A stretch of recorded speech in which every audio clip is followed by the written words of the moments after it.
at home, tied for most in the majors. A week-long homestand begins with the Royals.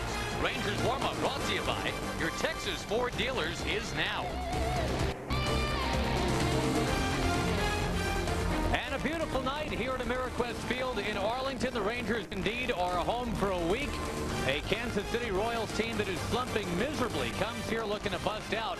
The Rangers want to make sure that doesn't happen on their watch. Along with Tom Grieve, I'm Josh Lewin, and welcome to Ranger Baseball tonight. It is indeed good to be home, Tom. A 3-3 road trip. Not bad, but boy, at home it's been going really well. You know, it really has, especially for the hitters, Josh. The last road trip, 6 games, didn't go all that well for the hitters, especially in Detroit, but they love to hit in this ballpark. I think it's a combination of liking to be home, also loving to hit in this ballpark.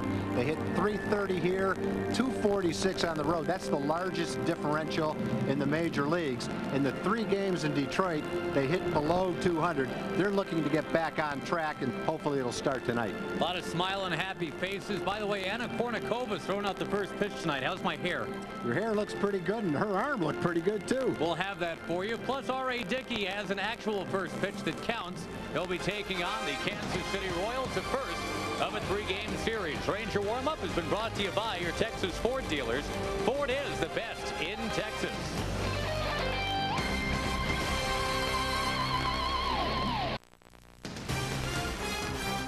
Texas Ranger Baseball brought to you by your Texas Ford dealers. Ford is the best in Texas, and by Southwest Airlines. Non-stop service to 59 destinations all across the country. Southwest, a symbol of freedom. Well, the temperature in the mid-80s during the day today. The Rangers coming back home from where it was a little bit chilly in Detroit. R.A. Dickey will be out there tonight, making his 8th start of the year against a Kansas City team that has lost 12 out of 16. They just got swept over the weekend at home by the Oakland A's. They had only 15 hits in those 3 games combined, Tom, and that scares you a little bit because you look at this Kansas City lineup and you don't figure that it's that bad. No, when you look at their lineup really from top to bottom, they've got a lot of good hitters in their lineup. They've got a lot of guys who have hit a lot better than they're hitting right now. A lot of guys are in slumps right now. Harvey is cold since the time we saw him. Benito Santiago 9 for 40. Baroa has been moved from first down to 9th. This lineup is a lot better, Josh, and you know they're going to get hot. You just hope it doesn't happen during the 3-game series against you. Yeah, they're welcome to get sizzling as of Friday. That would be fine. The Rangers need to find their bats as well, Tom. You mentioned they hit just $177 in Detroit against a trio of starting pitchers who was not exactly setting the world on fire before this past weekend. No, and you look at those games and you say, well, the pitchers don't have very good records. Therefore, the hitters must not have swung the bats very well. There's probably a little bit to that. But you also watched the pitchers pitch in that series, and they all had good stuff. Robertson had a strikeout pitch. They looked like they were throwing the ball a lot better against the Rangers than they had against the other teams that built up their poor records. But I think it was probably a combination of them pitching a little bit better than they had been and Ranger hitters not quite as hot as they had been. Well, since you just dropped the word hot, let us take you plausibly live to what just happened here about 3-4 minutes ago. It's not every day that Anna Kournikova throws out the first pitch. And you're right, she threw a strike. I don't know where she's been practicing, but she's got a good arm, and she didn't go to the front of the mound. She went right to the top of the mound and threw a strike. That was a very polite kiss from David DeLucci, who is single, by the way. I have to think that there was a bet involved right there. Well, we have inside information as you watch R.A. Dickey start to warm up. Gerald Laird and a bunch of guys were fighting over the chance to do that, and here's how it all came down. Honestly, he's in there right now pumping iron. Yeah, seriously, he's in the weight room lifting weights right now. No, I did my normal routine today, No, I think I might do a couple push-ups before I go out there, but no, it'll be normal. You know, it's incredible. When Joe DiMaggio threw out the first pitch in a Marlins game several years ago, Billy the Marlin, the mascot, was the only one that volunteered to go out there and do the honors. He had about 16 guys ready to have a battle royale for Anna Kournikova's first pitch tonight. More on that as we go. The Southwest Airlines starting lineup for Kansas City. Relaford and Beltran at the top. Carlos Beltran is due to get hot again. He always seems to hit the Rangers pretty well. So does Sweeney.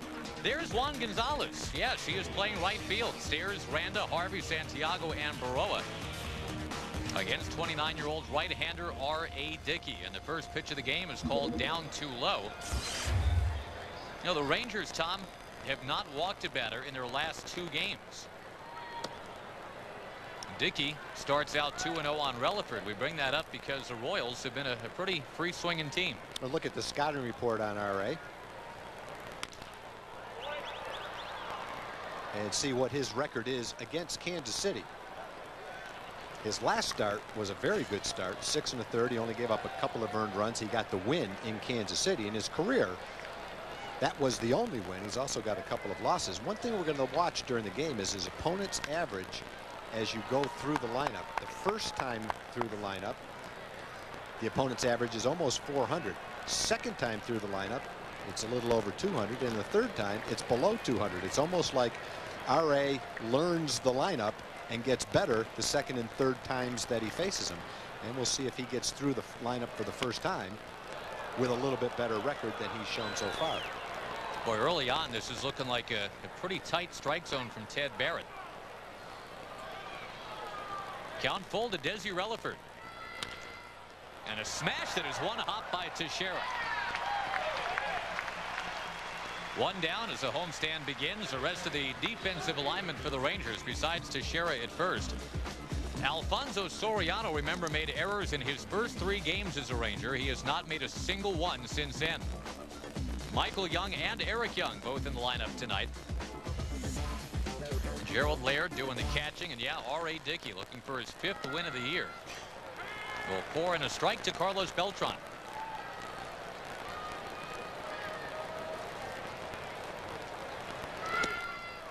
He will do it again.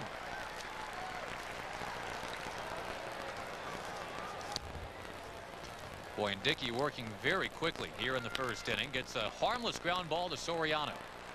He is working quickly, Josh. I think he's always ready to throw and working quickly. He seems even more so tonight. Probably doesn't want to give us an opportunity to talk about the last couple starts. Just kind of fast forward right through that. You know, R.A.'s last start, I know the numbers look kind of ugly, Tom, but you and I were talking about this before the game. That's the kind of game where you get a break, just one of them, let alone 2 or 3 of them, and you might be looking at a 7-inning quality start from R.A. Dickey. Well, we're going to show during the game at some point in time some of the things that happened to him in that game. Remember, in the first inning of that game, he picked a batter off, picked a runner off first base. The runner got out of the rundown. That led to 2 runs in the first inning that he shouldn't have given up. And there were some soft hits in the course of the game that led to some runs. And when it's all over and done with, the line didn't look that great. But as far as how he threw the ball fine. After starting 2-0 on Relaford tonight, 8 of his last 9 pitches have been strikes.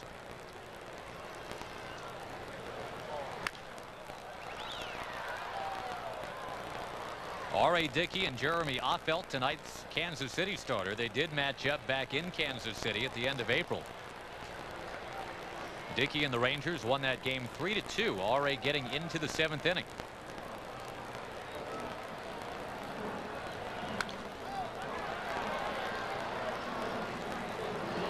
Sweeney's 0 for his last 9 and 14 for 63, just a little over 200 in his last 63 at bats. And this is one of the best hitters in the league. Not sure whether he's 100% healthy at the time, but in his career, he's been a real thorn in the Rangers side. Boy, no kidding. Last year alone, 13 for 25 with 11 runs batted in those 25 at bats that he had. But yeah, he's been slumping for a while. No home runs in 5 weeks. Pounding this one, it'll get into left center. Which means Juan Gonzalez is coming to the plate. He did not play in any of the 3 games between the 2 teams in Kansas City.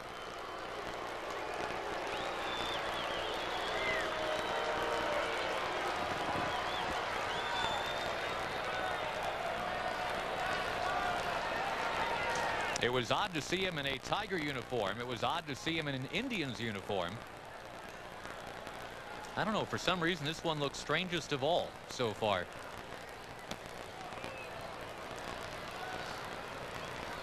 And Juan is off to a slow start. He was brought in to be the anchor of the lineup. Yet he has only 14 runs batted in. I think Juan will always feel like a Ranger. And I think the Ranger fans will always look at Juan as a Ranger. It's where he's had his best years. He's had MVP seasons on division winning teams.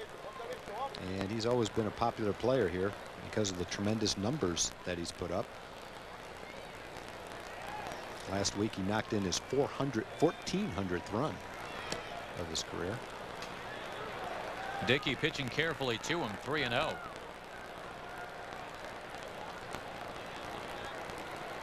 Remember, Juan had the option to go to Kansas City last year in a trade. Montreal as well. Right here he takes a walk to make it 2-on for Matt Stairs. Juan had the no trade clause in his contract. He exercised that. As it turns out, he shut it down for the season towards the end of July. We did not see Juan after that.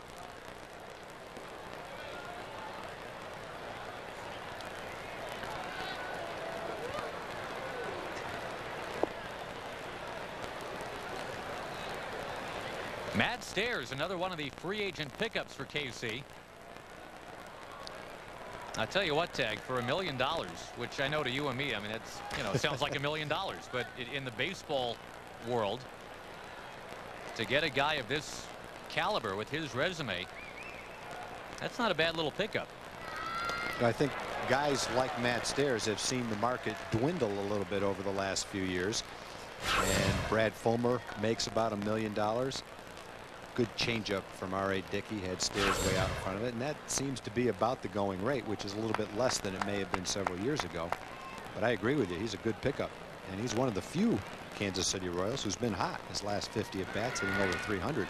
I'll keep throwing that changeup, R.A. It's 1-2. Not a bad idea. He's obviously up there looking to hit a home run.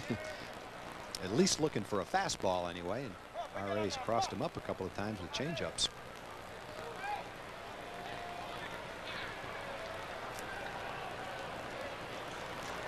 Two on, two out as the homestand begins against the Royals. That time the fastball, it's popped behind the third base dugout. Yeah, I think you could get Roberto Alomar for a cool mill this offseason. Jose Mesa was a bargain at $800,000. He's got what, 9 or 10 saves for the Pirates right now. I think more and more guys are accepting contracts, especially guys who have made a lot of money. Roberto Alomar wanted to play in Arizona. They said, we can't afford you. He said, well, give me a shot. Tell me what you'll pay me. They told him. He said, I'll take it. Back to the mound, and R.A. Dickey will calmly lob it along to first and get out of the inning. A mild threat for the Kansas City Royals. No damage done. And here come the Rangers when we come back.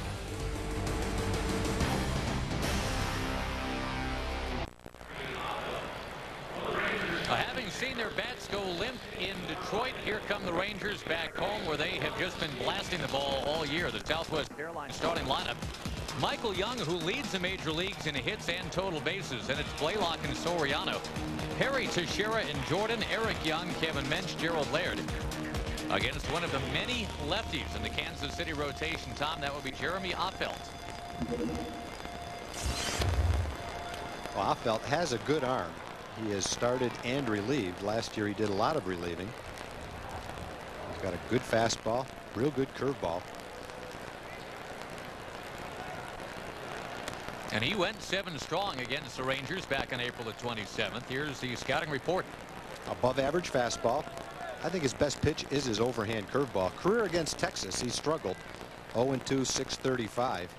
But his last start was a solid one. Pitched out of some jams. Did a good job against the Rangers in Kansas City. Baroa on the run will get Michael Young. Last start, 7 innings, only 2 earned runs. He struck out 4 and only threw 98 pitches in 7 innings. He lost that game, but he pitched well. There's a little look at some of the pitches in that game. He had a good curveball. Some good defense. Got the ball in the park. Thank you very much. And some strikeouts when he needed it. And showed some emotion. He was moderately pumped up right there. Well, this is the second consecutive game, Tom, where the Rangers are facing a guy trying to get it going, facing a guy with a very good curveball, and facing a guy that's been battling blister problems. We had this exact speech with Jason Johnson Sunday in Detroit. And Jason Johnson pitched a very good game against the Rangers. He had an excellent curveball, but had to leave the game because of that same problem.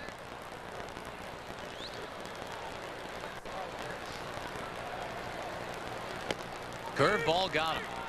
That's a big-time curveball right there. Young and Blaylock, both of them now.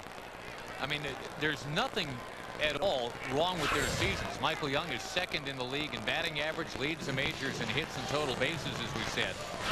Hank Blaylock is second in the league in both home runs and doubles. But Rudy Jaramillo was talking before the game, Tom, saying that, you know, until some of these veteran guys start doing what they're capable of, the young guys like Michael Young and Hank Blaylock maybe are starting to press, and that's kind of not fair. I think one of the reasons that the Rangers signed the veteran players was exactly for that, to hit in the middle of the lineup and take some of the pressure off the young players, and they will as the season goes on. I think still Brian Jordan's still trying to get into a groove. Hasn't been able to get into the lineup on any type of consistent basis because of his knee, but I think as the knee gets stronger and playing time gets more regular, his track record says that he will hit. And the same with Brad Fulmer. He's had some big hits for the Rangers, but really hasn't gotten hot yet, and you have to think that he will. Ranger fans have seen Herb Perry over the years. They know he can hit. But I think you're right. Anytime the team starts to go bad, it's normal for individuals to feel like, hey, it's on my shoulders, it's up to me, and you do tend to put pressure on yourself. Earlier in the year, when everybody was hitting, it was just fun to go up to the plate, and it was kind of contagious. Everybody was hitting. Now when the games are close and a little more low scoring and the team's not pounding the ball like they were, each individual at bat stands out a little bit more. And when you do come up with men on base, I think there is more pressure now. Most hitters will say they hit better when they're relaxed. That ball lashed foul by Soriano, and it is just kind of an odd twist because, as we say, a lot of times you'll hear of a team where the veterans are pressing, trying to take the load off of the young guys. But as of this moment, it's the young guys that are saying, man, you know, we've been the hot ones. We got to get these runs in to take the pressure off the veterans because they're not doing it yet. But your point is well taken. The track records are there. You feel comfortable that they will. As it is, the Rangers' top third of the order, the 28 and under crowd of Young, Blaylock, Soriano. They've got the best collective slugging percentage, most home runs of any top third of the batting order in baseball.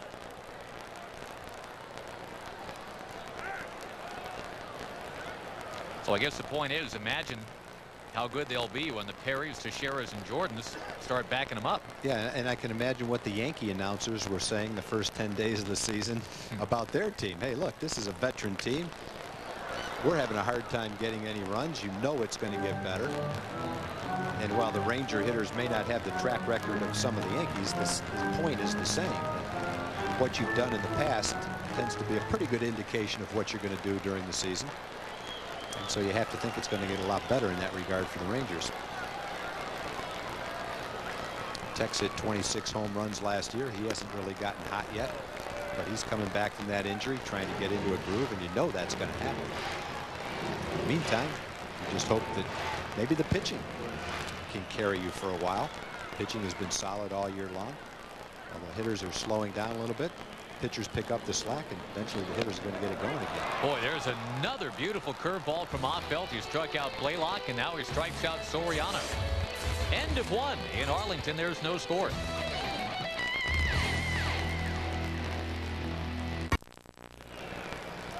No score, second inning. We go to Jim Knox. All right, thank you, Josh. Hey, how about this? Anna Kournikova in the stands tonight. No, not really. She already left the game. We do have Jerry Kunkel, a longtime Ranger fan. How long you been coming to Ranger games, Ben?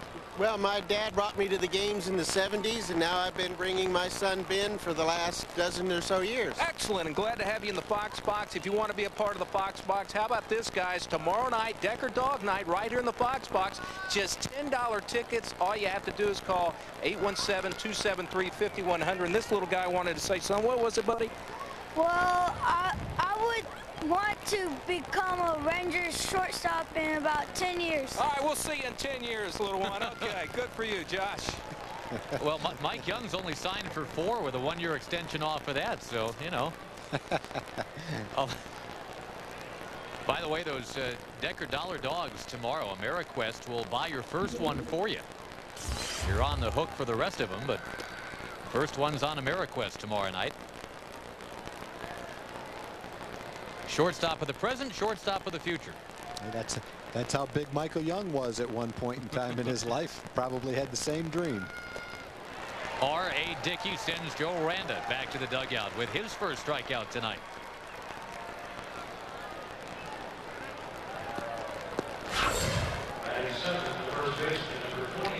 Looked like it might have been the Thing. The Thing? R.A. is one of the tougher guys, to, at least for me, to call pitches on. He throws a fastball, throws a splitter, a changeup. He throws a curveball and the Thing. He threw the Thing to the guy they call the Joker, Joe Randa. Joe's saying, where does he get those wonderful toys? That is one of the great nicknames in baseball in an era where the great nicknames have gone bye-bye. The Joker. And that looked like a changeup. You have to look at the radar gun speeds really to call some of his pitches. That was 78. That was probably a changeup. The Thing is in the 80s. Throws a little harder. Right to Michael Young off the bat of Ken Harvey. 2 down. The off-speed pitches set up the fastball, and that fastball on the inside corner jammed Harvey, hit it right off the handle, and the result was just a little soft line drive to shortstop. R.A. knows how to pitch. He knows how to mix his pitches up. He has a game plan. Yeah, and the He's Thing aggressive. And the Thing just becomes another weapon for him. It's not like he hadn't figured out how to compete before he was able to get that done. That ball into right center. Benito Santiago is on his way to second base. Well, he went right after one. Santiago, always a guy that seems to attack early in the count, Tom. He's walked only 3 times in 106 trips to the plate now this year.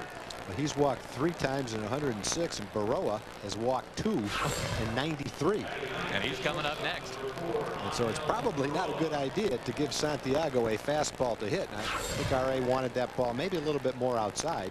As it wasn't a bad pitch. It was up a little bit, but it was on the outside corner. Santiago just stroked it into right center field. And indeed, another aggressive hitter comes up, and he's bunting. Baroa drops it beautifully near third. It'll be runners at the corners. And Angel Baroa, last year's Rookie of the Year, trying to kickstart his season. That's not a bad idea to bust out of a 2-for-23 slump. I guess when you're struggling, most managers will say with a man on second and 2 outs, they would rather have the hitter try to get a base hit and drive in the run. What you're saying right here is, I don't feel comfortable that I can get a hit to drive him in. I'm going to leave it up to Desi Relaford, who's the first hitter. And so what you have to do now is you have to get 3 straight hits to score the run. Santiago's double, that bunt hit. Now Relaford with 2 outs has to get a hit to drive in the run too. The other side is when you're 2-for-23, you'll take anything you can get. Problem is Relaford's 0 for 9 himself. Yeah, and the leadoff spot in the order has really been killing the Royals this year. Their leadoff hitters combined are hitting .210. Relaford himself is at an even .200. Not a bad idea to keep Baroa close to the bag. Dickey has that great pickoff move, and in fact he picked off a couple of guys in Tampa Bay. Problem is they ended up being safe at second base. They got out of the rundown.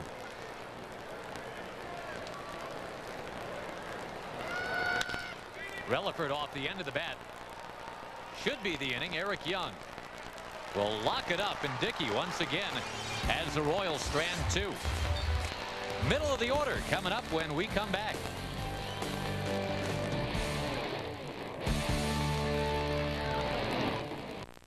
Brian Jordan. Perry, que está bateando para 276 con un cuadrangular, 9 impulsados. Bueno, ya sabe, escuche todos los juegos en español aquí en su canal 27, su canal 4, presionando el botón del sistema SAP en su control remoto. Así que presione el botón y usted tiene la transmisión en español para todos ustedes, su canal 27 y el canal 4, canales locales para ustedes. Gracias, Solano. We begin things in the bottom of the second inning. Herbert Perry fouls one hard into the crowd. On a terrific night for baseball. Temperature 85 degrees, blue skies. The Royals in for 3. Then the New York Yankees coming in for the first time this year. You know, they've got a new third baseman this year, Tom. Is he any good? They say he can play, yeah. Perry right back to Affeldt. That was base hit. Well, and so it goes for Ranger cleanup hitters. No matter what they do, it seems, they just can't get it going here. That ball was headed right over second base, and Affeldt speared it. Not an impossible play, but still a hard hit ball. He fields his position very well. He had a magical play against the Toronto Blue Jays his last start. You can see the position that he's in. Facing the hitter, he doesn't fall off the mound. He's in good fielding position. A lot of times a pitcher will fall off the mound and there's no way he can field a ball right back up the middle. But Affeldt, like Kenny Rogers, is in excellent fielding position after he delivers the pitch. That's why he was able to make that play. Teixeira with a looping liner to second base. You know, just to get back to that cleanup spot in the order, Tom, you and I were bouncing this around before the game. It is really is shocking to look at the 1 through 9 and see that the spot of the batting order that has the fewest amount of extra base hits this year is the cleanup spot. 12 extra base hits. Fewest runs batted in as well, 17 of them from the number 4 spot in the order. And yes, that's bizarre, but as you said earlier, you're comforted knowing that the guys that will be hitting there this year, Teixeira, Perry, eventually Brian Jordan if he heats up. There are guys that have done it very well before. Yeah, and they're going to hit again. It's just a matter of time. And maybe more than just looking at the 4th spot in the lineup, you look at the overall lineup and you see a guy like Michael Young. If Michael Young were hitting 4th, we'd be saying what a great job he's doing at 360, 8 and 30. Right. Not many leadoff hitters have those numbers. Second in the lineup, 10 home runs, 29 RBIs, is Hank Blaylock. So the Rangers may not be getting the production they would like and that they will get in the future from the 4th spot, but they're sure getting a lot more than most teams, probably any team, gets from the number 1 and the number 2 spots. Well, it's kind of like, you know, when Alex Rodriguez was here putting up those numbers at short. It didn't bother you so much if, for example, a Ranger left fielder was coming in with subpar left field type numbers because your shortstop was way over the curve. Yeah, there's a lot of different ways of getting the job done, and it's really how consistent the offense is and how many runs you can score. Jordan sends one screaming into center. He continues to hit the ball okay, but right at people. Rangers go in order again against Jeremy Affeldt. There's no score at the end of 2.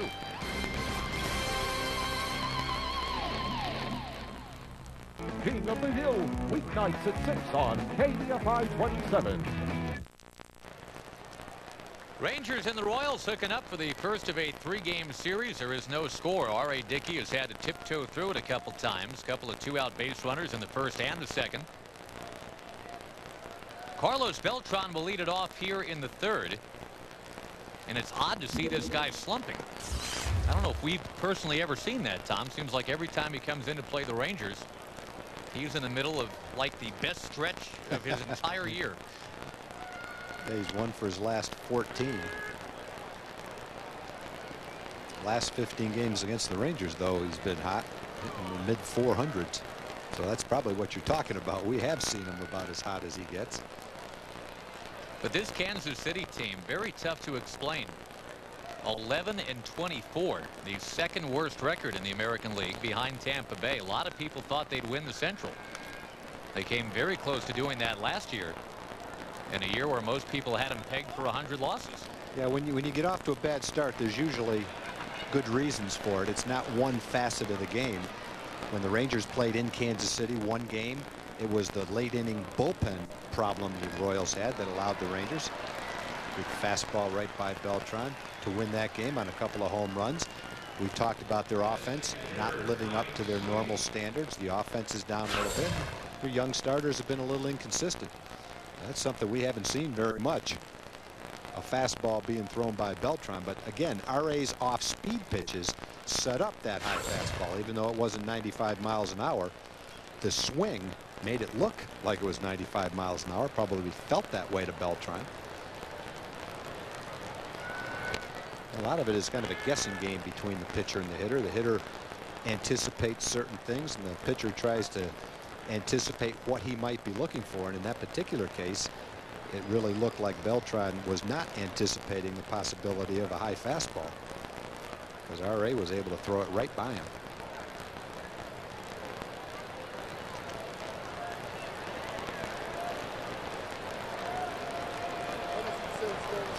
RA has allowed 3 hits and 1 walk.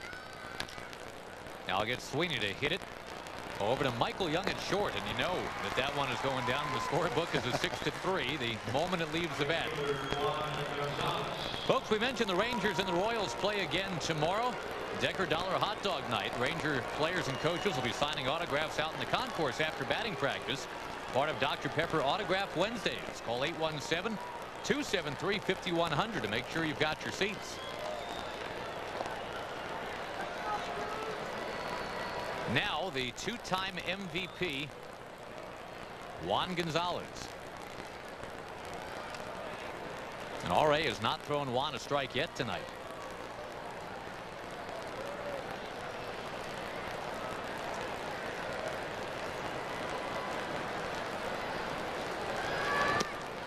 Wow, out in front. In the 5 years before Juan was traded away from Texas, first to Detroit, those 5 years, Tom, he averaged 44 home runs a season. I think the Royals would be plenty happy if he could check in with 34 this year. They've never had a 40 home run hitter in their franchise history. 34 to, say, 38. That would suit them very well. I think if you talk to Allard Baird, their general manager, and asked him what he hoped for from Juan, I think he'd say he'd like to see him hit 300 with 30 home runs and 100 RBIs. Remember, Kansas City has moved their fences back this year, so it's not quite as homer friendly as it has been recently. But I think that would be a season that he'd be happy with. And then, of course, you hope that he gets even hotter than that. But RBIs are a function of base runners, and the guys hitting in front of Juan this year have not hit like they normally do. There just haven't been as many base runners as you normally would see. Juan now 30th on the all-time home run list.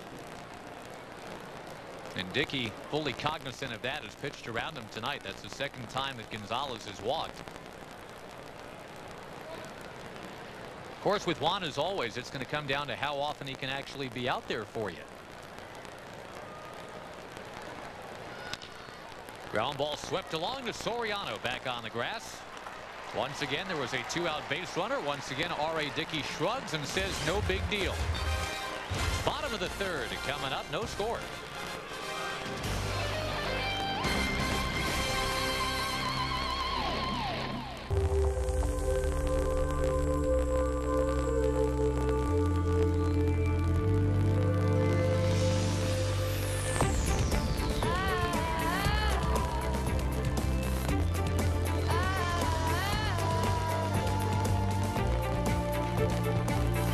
The 7-passenger, electronic 4-wheel drive Acura MDX. Power and safety, living in perfect harmony. Oh, yeah. Way to go. This is awesome. A can of Dr. Pepper has many uses. Of course, it's a cool, refreshing beverage. But if you're a kid, it's also a ticket to see the Texas Rangers. Through the Dr. Pepper Bottling Company of Texas partnership with the Rangers, any Dr. Pepper can gets you a free kids ticket when you buy an adult ticket. Oh, and there's one other use. Coloring book. See, I think you needed a mustache. Redeem a can for upper or lower level seats of the Rangers and Yankees this weekend. Oh, what the heck? Just draw some earrings on there, too. Decker Texas Ranger Baseball brought to you by the truly free checking account at Washington Mutual. More human interest. And by Dos Equis. Sooner or later, you'll get it.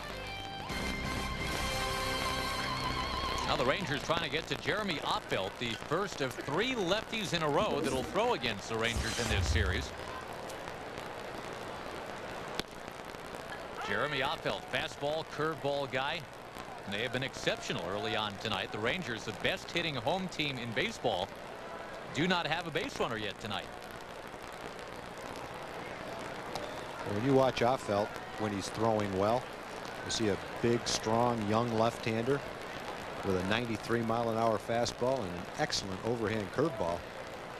And if you're Kansas City, or even if you're not Kansas City, you can understand why they would be excited about him being in rotation in the future. He hasn't really developed consistency or been healthy enough to have a 220-inning season. But if he stays healthy as time goes on, you could certainly project him being a 15 to 18 game winner pretty easily. He might be the best guy we've seen with 0 wins. The Royals starters collectively, Tom, have only 3 wins this entire season. They're 3-17. There's a walk. Eric Young is on. Well, when you look at their record, and I'm sure that that's one of the reasons that they point to. I mean, that's tough to do. I don't care if you're last year's Tigers. To be 38 games deep in the season, to have 3 wins from your starters. Well, you know, one of the guys, we were talking about the Ranger veterans stabilizing the lineup and the fact that that will start to happen. It hasn't happened yet. You look at Kansas City's rotation. Brian Anderson was a veteran guy that they signed to be that kind of a guy in a young staff, and he's off to a slow start. He's lost 5 out of 6 decisions and has an ERA of 6.97. Now, he's a much better pitcher than that. But if you're Kansas City, you say, hey, we need this guy to start going up, putting up some zeros and getting some wins pitching into the 7th inning, because he's one of the guys that we want to take the pressure off the young starters, guys like Opfeldt and Gobble. May is the same thing. He's lost 5 out of 6 decisions, and he's got a 5.66 ERA. So May and Anderson are 2-10, 2 of the veteran guys in their rotation. Well, and you look at that stat, Tom, the Tigers worse than the Royals, but what a job the Tigers starters did against the Rangers this past weekend. Well, you know, there's some staffs that have pitchers that when you look at them, they've got high ERAs and you say, well, that's about what it should be, because based on their stuff, you can't envision them doing a whole lot better than that. But you know, we saw Tiger pitchers that do have ability and pitched like it, and Opfeldt certainly has ability and is capable of pitching like it. Mensch roping one into right field. Sorry to cut you off there, partner. 2 on. Gerald Laird coming up, and the Rangers have it going on here in the 3rd inning. And when you look at past performance and look at Brian Anderson and Darrell May, both of those guys are not pitchers that should be 1-5 with high ERAs. They're better than that. And as time goes on, they're going to show it. But right now, they're struggling, and that's why the team is one of the reasons that the team is struggling right now. 3 wins as a rotation. At the moment, Tom, there are 38 different major league pitchers by themselves that have more wins than 3. So yeah, the Royals are off to one of their worst starts ever at 11-24. They've got to win tonight to avoid what would be their worst ever start through 36 games. And I think when the season starts, one thing they say is they signed Kevin Appier. They wanted Kevin Appier to be a veteran. And they say with Appier and Anderson in May, there's 3 veteran guys that give us a chance to win every time we go out there. Well, 2 of them have struggled. Apier's been hurt. Now the key guys in the rotation have been Opfeldt and Gobble, 2 guys that maybe you would be more comfortable if they were a little bit down in the rotation until they build up some innings and get some experience under their belt. They're being asked to go out there and win right now as main guys in the rotation. Interesting at bat here. Gerald Laird did not show bunt on the first pitch, took a strike. He then squared on the second pitch, took a ball. We've seen Buck do that this year a lot. He likes to give the hitters a shot. He'd rather get a base hit and drive in the run. Take your shot. And if you get a strike, okay, now we're going to go to the sacrifice. Give him a shot to drive in the run. If it works, great. If it doesn't, then we'll be a little more conservative and go to the bunt and move him around. Well, Harvey is certainly sold on the bunt. He was playing in almost even with the pitcher's mound. Gerald Laird, though, keep in mind, leads American League rookies in batting average and in runs scored for that matter. He's hitting .313. We've seen him drop down a couple bunts, though, this year. The other thing that happens is the count works in your favor. A manager considers taking the bunt off. Offeld chases a good bunt, bobbles it, and Laird is safe. But we saw Offeld field his position beautifully last inning as he robbed Herbert Perry. And he turned a bunt into a double play in his last start against Toronto. But that time, that quick bobble cost him a shot at first base. Not sure how the communication worked on this play, but it's a much easier play for Randa at third base. Randa takes a couple of steps back toward third, and then it's up to Offeld to make the play, and he bobbled it. That's at least a sacrifice and possibly a base hit. They will give him a bunt base hit, and the bases are loaded, nobody out, for the man who leads the major leagues in hits, Michael Young. Boy, and here's where you get greedy. You got Young, Blaylock, Soriano coming up. Bases full.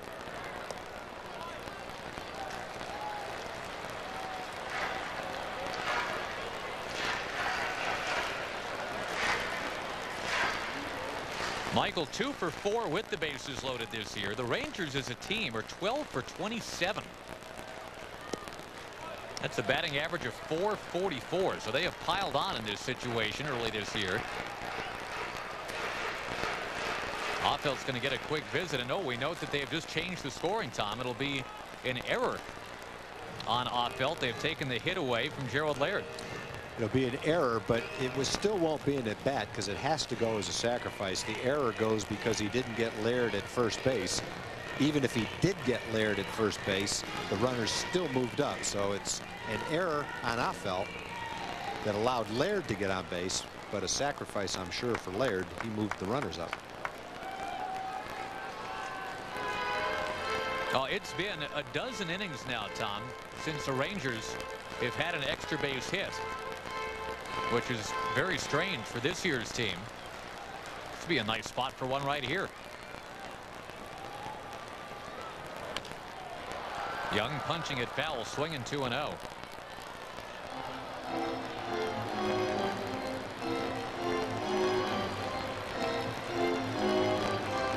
Michael's second best in the league against left-hand pitching this year. But the end, I mean, he's top 3 in just about everything. Hammers away to right field. It takes off. It'll be grabbed back there by Juan Gonzalez. Throw goes into second. And the Rangers have a 1-0 lead. Mensch tagged and went to third. Runners at the corners for Blaylock now. Michael hit it well enough so that both runners could tag up.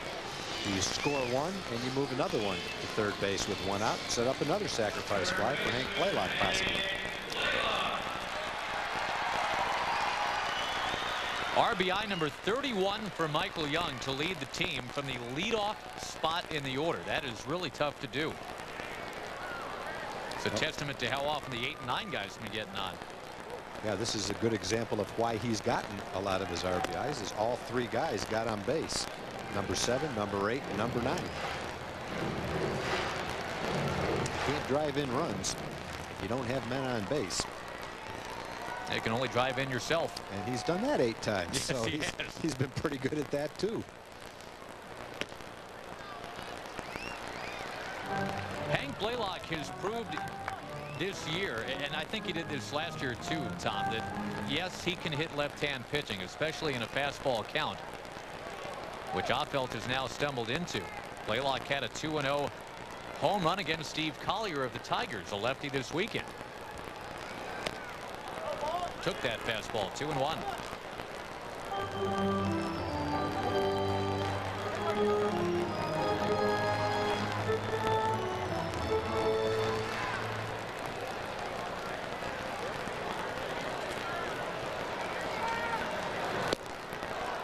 gets away and didn't get that fastball. 2-2.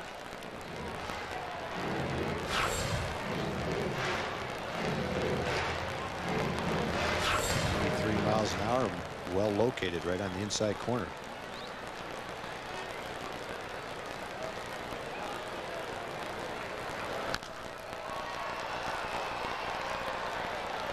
Affeld's trying to pitch out of this jam. He's going to his fastball, and that was his best one of the day as far as velocity goes anyway, at 95 miles an hour.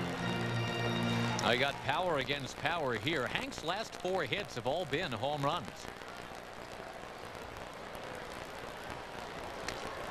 Down he goes. High cheese, and it'll be left up to Soriano.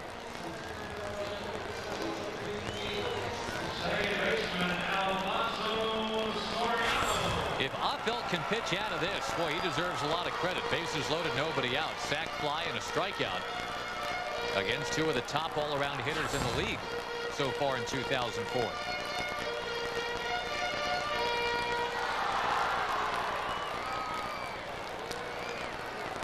Soriano, though, had a couple of hits against Affeldt in Kansas City a couple of weeks ago. And I don't recall Affeldt throwing 95 when we saw him in Kansas City. 92, 93 for sure. But yeah, it looks like he's reaching back for a little extra right here with that man at third base. And the scouting report would say that occasionally he gets the ball up in that area.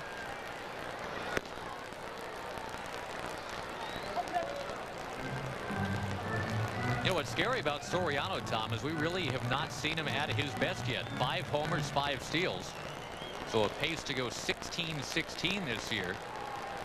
But the last couple of years, he's been a 35-35 guy.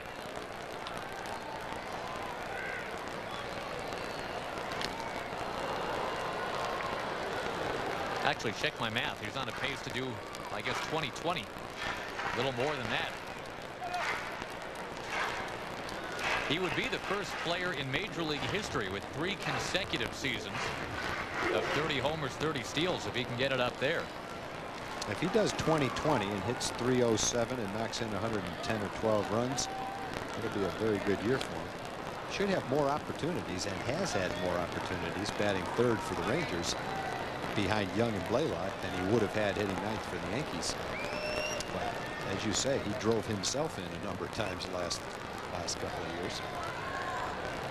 I think what he's working on, the power will come, is hitting the ball more to right center field, eliminating swings and misses at sliders from right-hand pitchers down and away, and not trying to pull the ball as much, and that's been successful.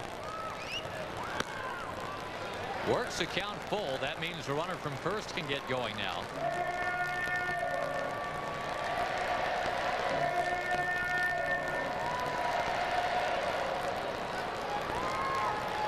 Affeldt almost out of it here. He had the bases loaded, nobody out. Foul tip. It's one of those, as a hitter, you say, I'll take that foul tip. 3-2 pitch. He's fooled a little bit on a good curveball. If he made contact, he wouldn't have done much with it. So you foul it off and spoil it and make the pitcher throw another pitch. Feel like you've gotten a pretty good break. Getting to look at another pitch after a real good 3-2 pitch.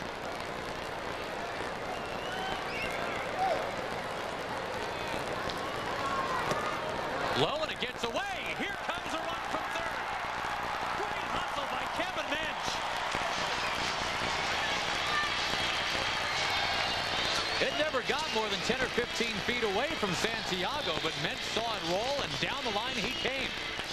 When you take a good secondary lead, that is, after your first lead, you watch the pitcher pitch, you take a couple of more steps, and then you get a good jump, you can score. And that ball just clanked off Santiago's glove. That should be a pass ball. That was a catchable ball. He just missed it, and Mench was going to score even if Santiago got it quickly, because he would have beaten Affeldt home. So instead of the bases loaded, it's runners at first and second. Mench, who continues to show the hustle and the speed and the drive, even with that bad back that he's been battling.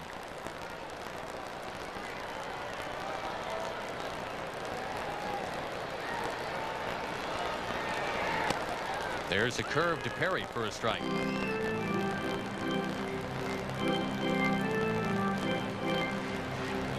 Indeed, they scored a pass ball on the veteran catcher Santiago. I think what happened was that ball, as far as location, fooled Santiago a little bit. He was looking for the ball up a little bit more and more on the outside part of the plate. He threw a 90-plus fastball, a sinker down and in. He got the glove on it, but couldn't get it in the pocket the right way. And it kicked off his glove, and the run scored.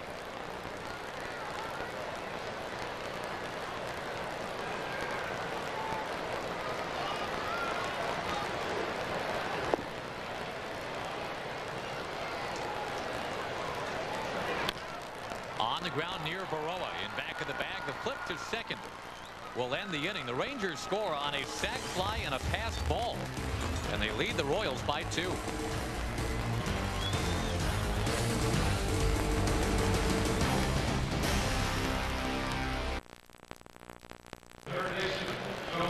Well, the Rangers made Jeremy Affeldt throw 33 pitches in that third inning. They scored twice.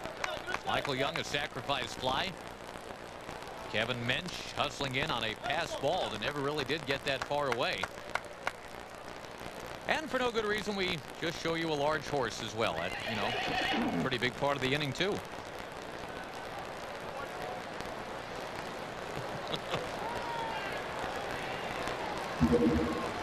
A fast-growing Ranger tradition. Come to Ameriquest Field, get your picture taken with the horse.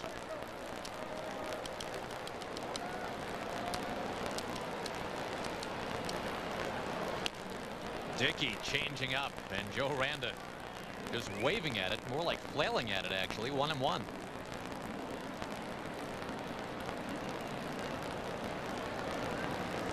The Joker, Joe Randa. Will loop this one foul. That's the last 2 pitches. You see the changeup. Randa's way out in front of it, and then the fastball, 88 miles an hour, and he's just kind of flicking at it, fouled it down the right field line. Changeup makes the fastball look that much better when you've got one like R.A. That was the thing. That was the third baseman, Hank Blaylock, throwing out Joe Randa. Joe Randa can appreciate some good glove work over there at third. He's been doing that himself. Hank makes this backhand play look so routine. It's not an easy play.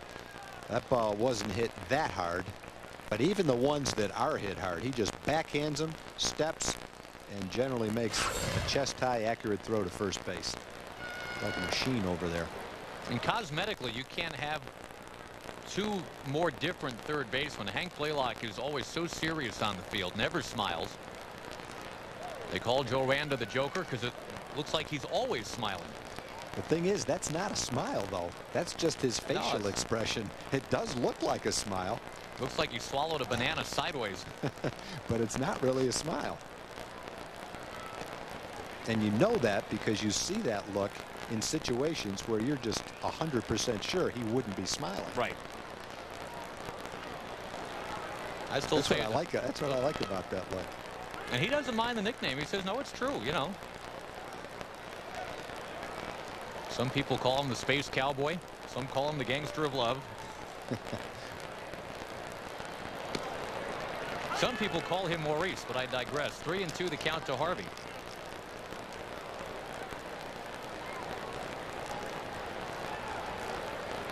Who does not have a nickname yet.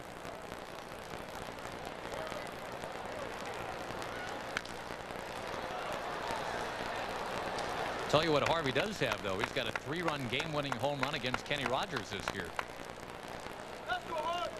Last time we played Kansas City, Harvey was hitting about 400, but this May he's struggled a little bit, hitting 217 in May, coming back down to earth a little bit.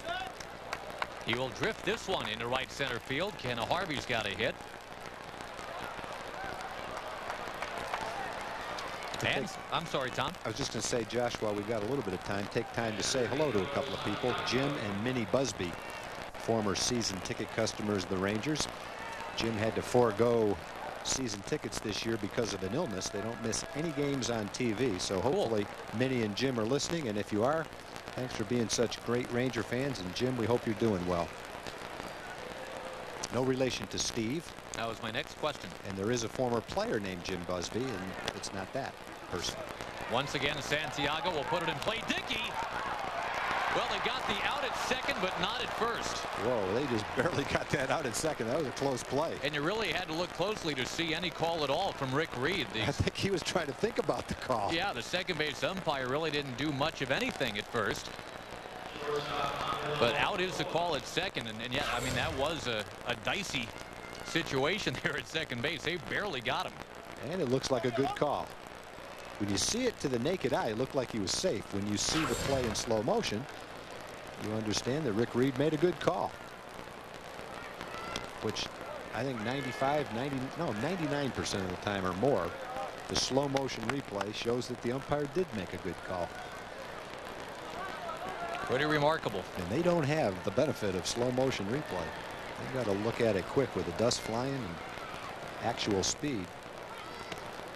Sometimes they're on the run. Sometimes they don't get a great look at it. And we get to analyze it 3 or 4 times from 3 or 4 different angles. The job is very easy from up here.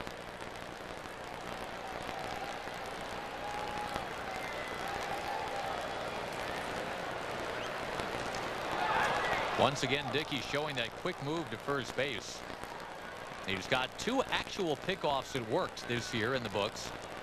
2 that should have worked in Tampa Bay, but as you mentioned earlier, Tom, the Rangers just didn't execute the rundown play. Yeah, he made the mistake of picking off Damian Rolls, and Rocco Baldelli, 2 incredible athletes who worked themselves out of the pickle.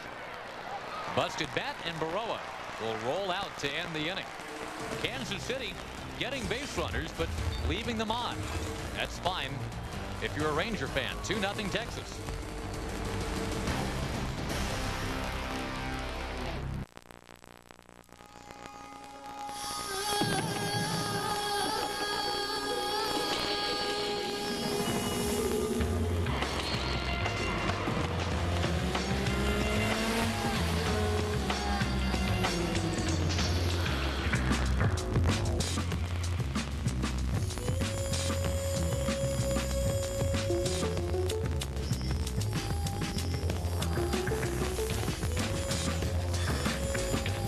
Hawaii Five-0, weeknights at 8 on KDFI 27.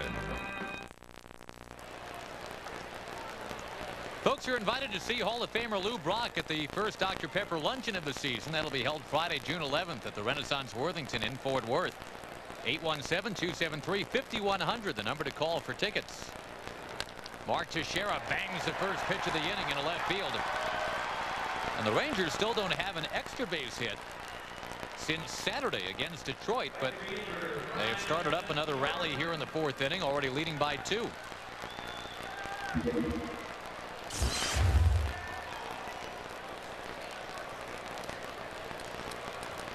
The Rangers ended that road trip 3 wins, 3 losses, which I guess was disappointing, Tom, in that they started 2-0. But most of the time you go on the road, come out of it 500. There's Teixeira going. Great jump. And he will steal the base. His 2nd of the year. No chance for Santiago. That's one of those plays where you're going on the pitcher's first move. And his first move was not a pickoff move. He had a high leg kick. And Tex in easily. Santiago did not even waste time trying to throw. He stole that base the minute he started. Jordan hits it pretty well to left field. That ball taking off. And Jordan will have himself an RBI double. He just missed his first home run as an American League player. Well, that's got to feel like 1,000 pounds off the shoulders of Brian Jordan. Having been 3 for 36 as a Texas Ranger before getting a hold of that one. Well, Brian will say he's still got a ways to go, but he hit a pretty good pitch, a curveball down. He waited long enough to get the good part of the bat on it and missed a home run by just a couple of feet. But you go back to his first at-bat was a line shot to center field. So in both at-bats today, he's made solid contact. Gets his 3rd RBI and the 3rd run of the game for the Rangers. 3 of his 4 Ranger hits have been doubles. Young trying to bunt, and he pops it foul. Rudy Jaramillo was telling us before the game, the Rangers hitting coach said that, yesterday was supposed to be an off day. But the veterans, Perry, Jordan, and Fulmer, the guys that feel like they're not carrying the load, they all sought him out. Said, let's come to the ballpark and hit. And Rudy was happy to oblige. Well, you like that kind of attitude, and that's the attitude you would expect from all the Ranger players, and that's the kind of attitude they have. They're not afraid of hard work, and there's probably never been anyone in a Ranger uniform who's worked harder than Rudy Jaramillo. I don't care who you talk about, from the manager, the owner, down to the players. He gets results because he's got good information. He knows how to get it across, and he will never be outworked. That Sports Illustrated poll of major leaguers last year, the voting for the best hitting coach in baseball, the top 2 finishers are in this facility tonight. Rudy got the most votes, and the Royals' Jeff Pentland was second in the balloting. He's the guy that gets a lot of credit for turning Sammy Sosa into what Sammy Sosa has become with the Cubs. Yeah, I don't know Jeff. I'm sure he's an excellent hitting instructor, but we do know Rudy. And you look at his resume and the players who will swear by him, and you got a who's who of the Hall of Fame in the next 10 or 12 years. When you look at starting with Sammy Sosa, Juan Gonzalez, Pudge Rodriguez, you go to Houston. Those were when they were young players. Eric Young will tag it into left field. Young motoring towards second base, and he is going to be in there, trading places with Jordan.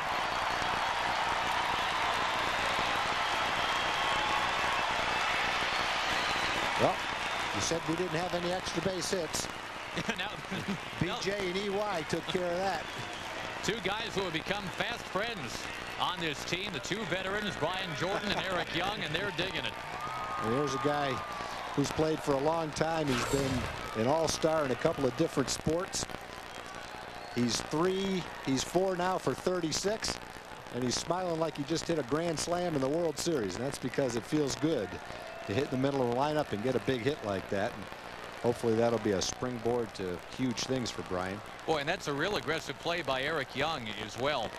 Matt Stairs fielded that ball, I don't want to say casually, Tom, but normally. And against this Ranger team, I think what the rest of the league is finding out is you better hustle after that ball or they're going to run on you. Well, we've seen that all season long.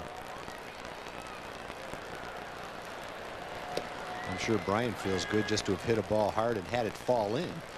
When you're in that kind of a streak, I mean, there's been a number of times where he's hit balls hard right at people. You start to wonder, boy, when is this going to turn around? Maybe that's the ball that'll do it for him. He's got a lot of people rooting for him. I know he's a popular guy in the clubhouse. His teammates have a great deal of respect for him. And so no one's pulling for him more than his teammates. And not to be Pollyanna about it here, Tom, but I mean, the team is 22-15 with the best still to come from guys like Soriano, Perry, Teixeira, and certainly Brian Jordan. No way is Brian Jordan, good knee or bad knee, an 086 hitter. Or a 186 hitter, or a 256 hitter. You have to think, even after this start, when it's all over and done with, you see his average zip up into the high 200s. 3 times. It's always been. Yeah, I mean, 3 times a guy has been above 300. Well, he's feeling good right now, and you know nobody wants to compete and perform more than Brian himself. He knows what's expected of him. He knows that he's a veteran on this team. Minch down the line. Everybody's doing it. Everybody's trading places with the other guy at second base. Jordan replacing Teixeira, Young replacing Jordan, Minch replacing Young, and it's 5-0. And let the record reflect that when Kevin Minch volunteers to warm up Anna Kournikova, he is 2 for 2. Even though he never got to the plate. Replaced by Dave Bellucci. Yeah, the Rangers are finding some holes, and you know we speculated before the game the team had struggled on the road. They hit below 200 in Detroit, but this is a different ball club at home. They love to be home and they love to hit in this ballpark, and it's showing so far in this game. One-time Ranger Dennis Reyes will go to work in the bullpen for Kansas City now. The Rangers have only out-hit the Royals 5-4, but they lead 5-0. Affeldt went the first 7 batters that he faced without allowing a hit. But now he's allowed 4 hits here in the 4th inning and still nobody out.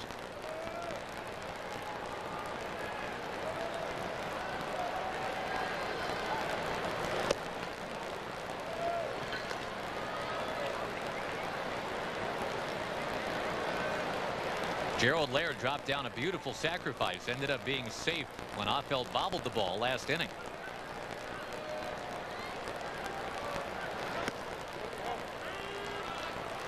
Tag, I found a very cool website today, Hardball Times. One of those, you know, stat head, seam head kind of websites where they track, I don't know how they do this, they track the percentage of line drives hit by players. Actually, Baseball Information Solutions, I'm told, provides that service for them. And they say the American League average is that 18% of the time a guy will get up there and hit a line drive, as opposed to a ground out or even a ground ball hit or a fly ball hit, fly ball out. Gerald Laird is leading the Texas Rangers in percentage of line drives off his swings, almost 30%. And that's your number 9 hitter, so I guess that bodes well for a team full of line drive hitters. Yeah, that's taking stats to a new level. I'd never seen that one before. My first question would be, how did you find that website? You couldn't be flipping through the stations. What's that commercial where the guy reaches the end of the internet? That's it. I'm done. I've accomplished everything I've set out to do. Oh, it's actually right there in the Kansas City notes packet. Oh. One of their columnists stumbled on it, and I took him up on the offer to stumble along as well. Actually, I think the reason the columnist from Kansas City brought it up is that the Royals are hitting the fewest line drives of any team in baseball. So that got me thinking, well, where are the Rangers? They are right up near the top. So I guess that company has someone in every big league ballpark that monitors every at bat. Yeah, I think, and makes a judgment call as to whether it was a line drive. That is correct. Baseball Information Solutions, and what's the other one called? Stats Inc. We used to get their packet. Inside Edge is the other company. Yeah, they station guys at every ballpark, and that's their gig. They track what happens. Well, I'd like to have gone back when Julio Franco was a Ranger and the year he won the batting championship and seen what his percentage of line drives was, because it had to be right up there with the amount of line drives hit all time, because his hits were line drives and his outs were line drives. Now, I wonder how they grade a smash through the infield. Evidently that's a line. No, I think that's a line drive. Even if it's a ground ball, if it's hit hard. I don't know. What's that? That's a line drive. Well, it's an out. That's one down. But see, I mean, that's the perfect example of how subjective that is. I mean, that's kind of a looping line drive to the outfield. You could call that a line drive. You could call it a fly ball, which is why a stat like that is so tough to actually. It's a judgment call. It's a judgment call, and that may not have been his best line drive, but I would have judged that to have been a line drive. But you're not the guy in the press box with the wax paper and the abacus. Let's go try to find him. Because everyone we don't recognize. What's the name of the company? Oh, I had it written down right here. The Hardball Times. I'm going to give that a line drive. I will too. Throw coming in from Juan Gonzalez, and scrambling back is Kevin Mench. Not about to go on a mission that he can't succeed with here. That is the 5th hit of the inning for the Rangers. It's runners at the corners for Blaylock now. Well, Kevin got a good jump, and he is thinking scoring. He is sprinting, and he wants to score. He looks up, and he gets the stop sign from Smitty at third base. And probably a good thing, because Juan has a strong, accurate arm from right field. And when you've got Hank Blaylock coming up next, you don't want to take a chance on Juan gunning someone down at the plate. We've seen him do that a lot for the Rangers. High fly ball right near second base. Wow, that thing is up there. 1 Mississippi, 2 Mississippi. Grabbed one-handed. That's not a fundamental, but it is the second out. I'm going to go page that guy and find out how he judged that ball from Gerald Laird. Well, again, they say the American League average, and I'm assuming the National League average is fairly close, although it would probably be lower because pitchers hit. 18% of balls put in play are called line drives. The Rangers, second best in the league behind Toronto, around 20% for Texas, 21% for the Vernon Welleses and Frank Catalanatos and Carlos Delgados that they have. Huh, that's interesting. But the Royals, and the whole reason we got onto this, they are dead last at 15%. I'm trying to think why they would have that stat. What purpose does it serve? Well, I mean, maybe it just evaluates how good a hitter is by how many line drives he hits. Assuming that a line drive is the best contact you can make and takes the luck factor out. That ball is driven into right center field. Gonzalez on the move will make the catch, and we'll continue. What was that? I don't know. I think that's a fly ball. Leave me alone. I don't know. Many hits in the inning. That much I know. Jordan's going. Ely is going. Kevin Mench did it. It's 5-0.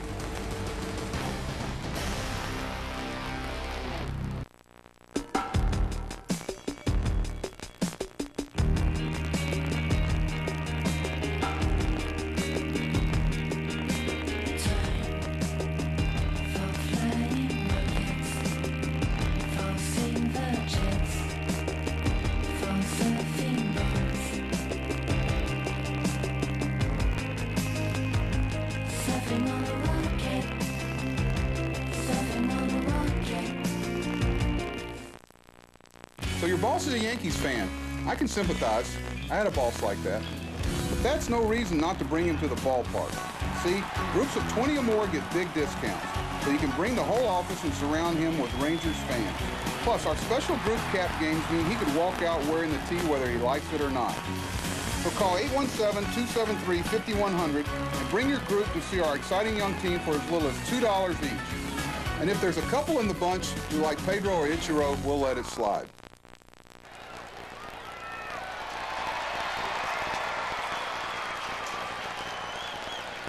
Well, the Rangers hitting up a storm now. They got 2 in the third. They got 3 in the fourth. They lead 5-0 and trying to make a winner of R.A. Dickey tonight. R.A. had a higher ERA at game time than Kansas City starter Jeremy Affeldt. So while Affeldt is going for his first win, it doesn't look like he's in position to get it right now. R.A. Dickey is going for his 5th win. And Tom, it only seems fair if these things indeed are supposed to even out. The rough luck in which R.A. pitched last time out. He's about due to get some breaks tonight, and he is leading 5-0.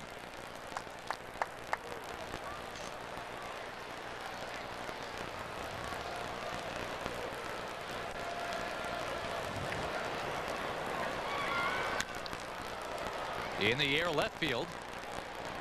And Kevin Mench will move over and take it. 1 down. We go to Jim Knox. All right, thank you, Josh. I think I found the loudest group here at American West Field.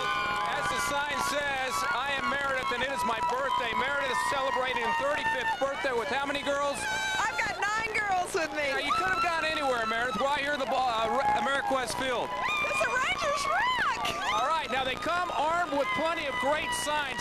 Check out some of these signs. You got Kenny's Barbie right here. Over here, DeLucci's Hoochies, Sariano's Cha-Chas. So after the game, what's the game plan here, Meredith? We are going to the All-American Grill. And you got the limo taking you right across the field, right? We got the limo taking us right across the field. Try to enjoy the rest of the game, and happy birthday, okay? Josh. I saw a sign there for Shrek. That would be Kevin Mench, by the way. Ground ball over to third base. That's the hammer. That's Hank Blaylock to get Beltran by a step. But when we look at, we've talked about this already, how Beltran has hit the Rangers, and then see his 3 at-bats so far in this game. We have not seen him with 3 consecutive at-bats like this in a long time. Oh, who are the pod people that have invaded the bodies of Carlos Beltran and Mike Sweeney? And we were used to seeing those guys swing the bat, and every time they swing it, it's a line drive somewhere. But even great hitters go through stretches where they struggle. You hope it happens when you play them. Beltran now 1 for his last 16. High pop foul back in the crowd. By the way, any luck finding the baseball info solutions guy? I talked to Rich Rice, and Rich was not aware of it. I'm sure he's there somewhere. I looked it up in between innings. The American leaguer with enough at bats to qualify that hits the most line drives, Garrett Anderson of the Anaheim Angels. Not surprising. What's his percentage? 33%. Wow. Of course, tough to hit line drives when you, like the rest of your teammates, are on the DL, and that's the story of the Angels. You know, they're saying Troy Gloss, Tom, might be lost for the year, possibly. The Angels have been able to withstand all those injuries over a short period of time. The true test will be what can they do over a long period of time. Eventually, you have to think it's going to catch up with them. Michael Young, a tough pop. And Mike Sweeney is going to reach. Well, that's one of those in-betweeners where either you pick it with the old Olay Matador move, or what happens just happens.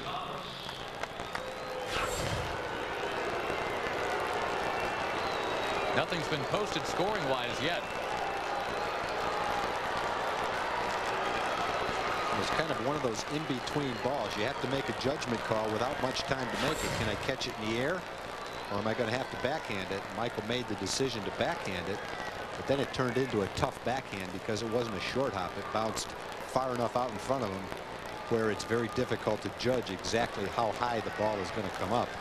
And it kicked off his glove. I would think that's a base hit, but I guess it could be scored both ways. Juan Gonzalez.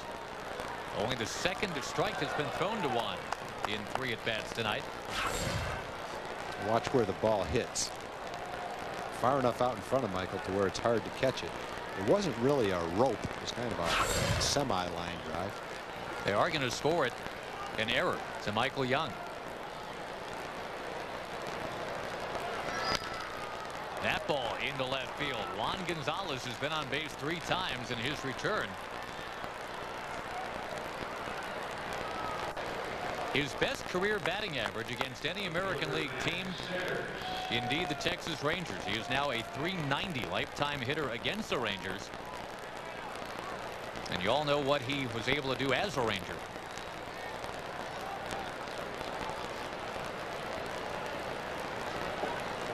Boy, and just like that, the Royals are in a position, Tom, where one swing could make it kind of interesting. But Matt Stairs has not been close against the off-speed stuff from Dickey so far tonight. Well, RA in each inning, in the first 3 innings anyway, got the first 2 outs and then gave up 5 base runners and got them out every time. So when the Royals have started rallies, it's usually been with 2 outs.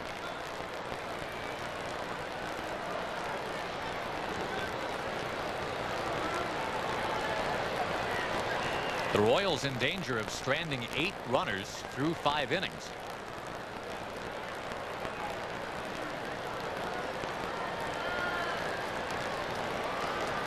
That's up to R.A. Dickey, and this at bat with Matt Stairs.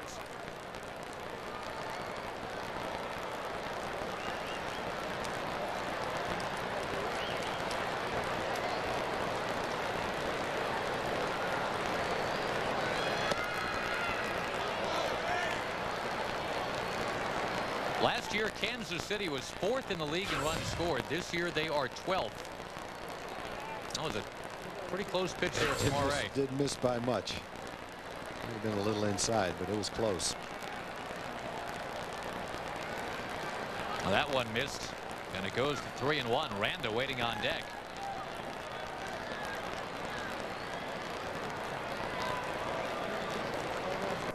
And with the Royals sagging offensively, going from 4th to 12th in runs scored, having been swept this weekend at home by Oakland. Again, the fear coming into this series is they are ready big time to bust out. And Stairs will slap it to left field. Mench in pursuit. It's over his head, and it's gone. Stairs busted Roasting out on a 3-1 count, an opposite field homer. And just like that, the Royals are right back in it. Oddly reminiscent, Tom, of the home opener where Michael Young made the error with R.A. Dickey on the mound, and a 3-run homer soon followed that by Adam Kennedy. Well, the error makes all 3 runs unearned. And again, it was a ball that could have been an error, it could have been a hit. It was scored an error, and you can see that side of it. On the other hand, it wasn't a totally routine play. It was a tough hop. Sweeney got on because of it. Juan singled, and then Stairs got ahead in the count, looked for a fastball, and drove it out of the park to left field. Now Randa slams one into center field. I think the pitch that the Rangers will just be going back and peeking at is the one that we went back and peeked at too. That close one that made it 2-1 instead of 1-2 to Matt Stairs.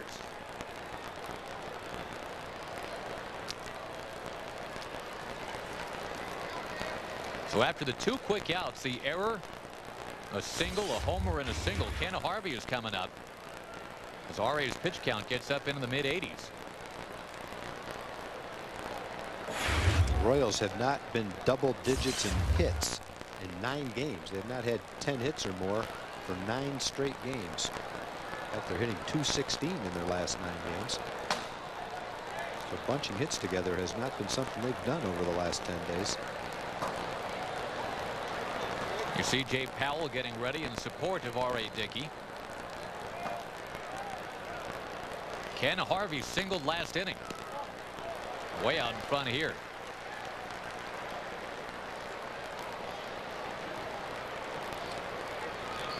Randy Johnson, perfect game in the 8th inning. Really? Andrew Jones just flied out for the first out of the 8th. We will keep you posted. 2 quick strikes to Ken Harvey. Yeah, Arizona at Atlanta tonight. The Braves. I think a lot of people forecast this might be the year they finally get knocked off their perch.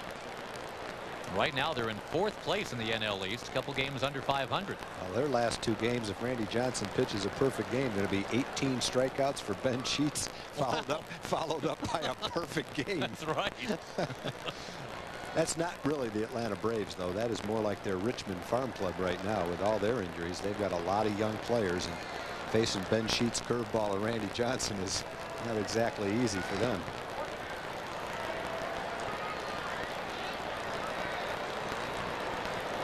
Houston's got a 9-2 lead on Florida tonight. Ausmus and Berkman, the home runs for the Astros. Both Texas teams are in tonight at 22 wins and 15 losses.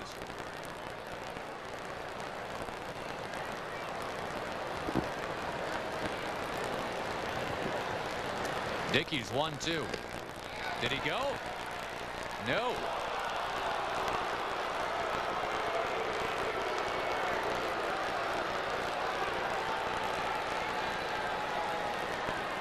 R.A. usually very, very good at dealing with frustration.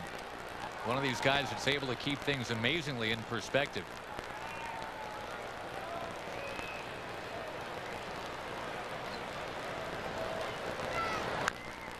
Chop ball, and there's Teixeira. How do you hit that ball to first base? That pitch was up and in. Now Dickey disappointed having given up the 3-run homer, but he's still got the lead halfway through it. 5-3 Texas.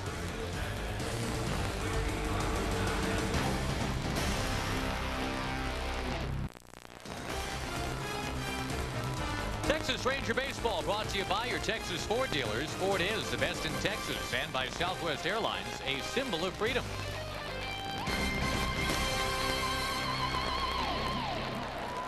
Rangers continue to lead it here against slumping Kansas City. It's only 5-3 though now. A 3-run homer to the opposite field by Matt Stairs. With 2 out following an error in that 5th inning. 3 unearned runs allowed by R.A. Dickey. The Royals have stranded 7 through 5 innings. Now Texas trying to go back to work against Jeremy Affeldt, who cruised through 2 innings tonight. Randy Johnson now has cruised through 8. He's got 11 strikeouts. He's got a perfect game And we will keep you posted. 3 more Atlanta Braves to get for the first National League perfect game since 1991. I wonder what the record for an individual team striking out in back-to-back games is. They're at 29 right now. Yeah, 29 and counting.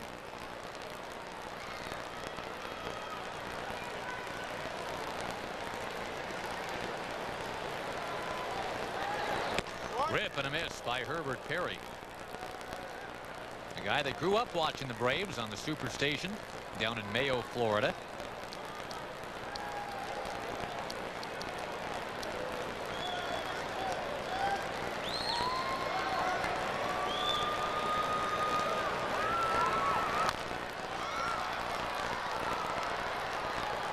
By the way, some other scores will try to get them passed along to you in this inning. The Angels are entertaining the New York Yankees tonight. And that game is not yet underway. The Angels currently 2.5 ahead of the Rangers in the AL West. That ball is going to dip into right field. Herbert Perry will start the inning with a base hit. Juan Gonzalez very familiar with that corner, able to dig it out. And Perry now 1 out of 3, bringing up Mark Teixeira. That's a good start for the Rangers. Herbert battled in that at bat. Affeldt threw a pretty good curveball inside off the handle. He just looped it right down the line into the corner. Good job by Juan getting over there to hold him to a single. And most of the time when you hit a ball like that and it spins into foul territory down the right field line in this ballpark, you get a double. Juan got over there, cut it off, and made a nice play.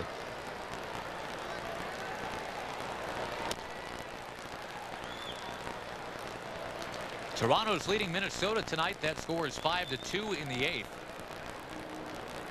And the Twins continue to have a fine year, 23-14. Now, they've been banged up.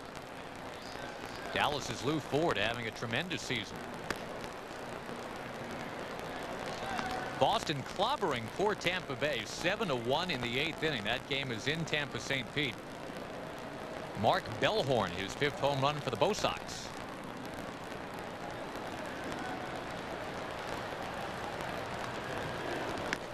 Kansas City is 3-14 on the road. The only other team that only has 3 road wins is Tampa Bay. Yeah, they're 3-17 and have yet to win back-to-back games this year. Well, when we were in Tampa Bay, there was a couple of comments by Lou Piniella where he talked about what he would do if he weren't managing anymore. And that's not to say he's thinking about not managing anymore, but just the fact that he would even talk about it shows the frustration that he's feeling with their season. Affeldt from 3-0 to 3-2 on Teixeira. There is action in the Kansas City bullpen, by the way. That is Scott Sullivan.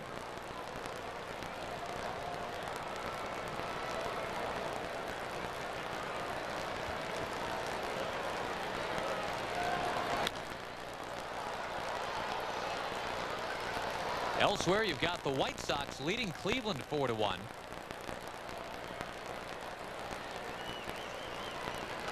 Rangers haven't seen Chicago yet, but that will change. The next road trip, they will see Ozzie Guillen's team. He apparently has brought a real shot of energy into that clubhouse.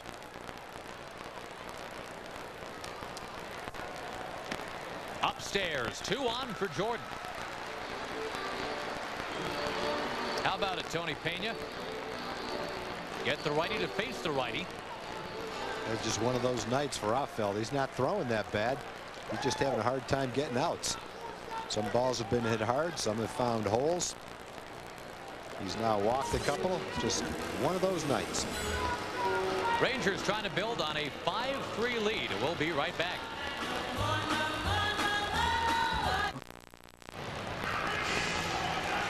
Well, the Rangers, having lost 2 out of 3 in Detroit, trying to start a homestand on a positive note. They're leading Kansas City 5-3 and trying to push forward for more. They're trying to do that against Scott Sullivan. Those are Scott's numbers on the season. His 15th ball game. Here's one of the more durable relief pitchers that you'll see in the major leagues. You go back to the 98 through 2001 season, covers 4 years. He averaged almost 80 games this season. He had 79 3 times and 106 innings pitched. He led the major leagues in relief innings 4 straight years.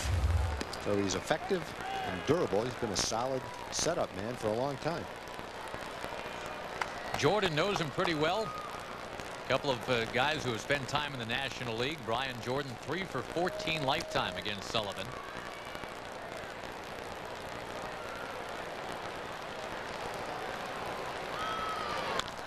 Jordan hits it in the air, right center field. Gonzalez going back with Beltran, and Juan will make the catch. Runners have to hold at first and second. Jordan continues to make strides. That's one I think Herb Perry probably feels like he could have tagged up on that ball, but he went halfway and then didn't get back in time to tag up. Yeah, which is too bad, because then you're looking at a runner at third, one out, and a fly ball from Young would be able to make it 6-3. You can see where he's standing right now, and by the time he goes back to tag up, it's too late. I think if you're only going to get off the bag 4 or 5 feet, you might as well be standing on top of the bag. If it falls in, there's still nobody out, and whether you can score or not, still the base is loaded, and you probably can score if it falls in up against the wall like that. Chopped right to third. Randa going to his own base for one, and boy, you can't get much more effective than that. Scott Sullivan comes on, gets a fly ball and a double play, and the Rangers do not score. We head to the 6th at Ameriquest Field in Arlington, 5-3.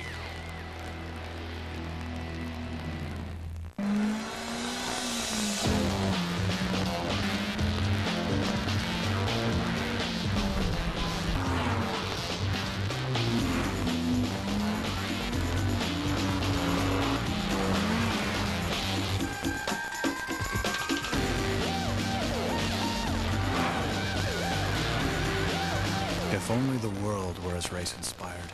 The 6-speed, 200 horsepower Acura RSX Type S.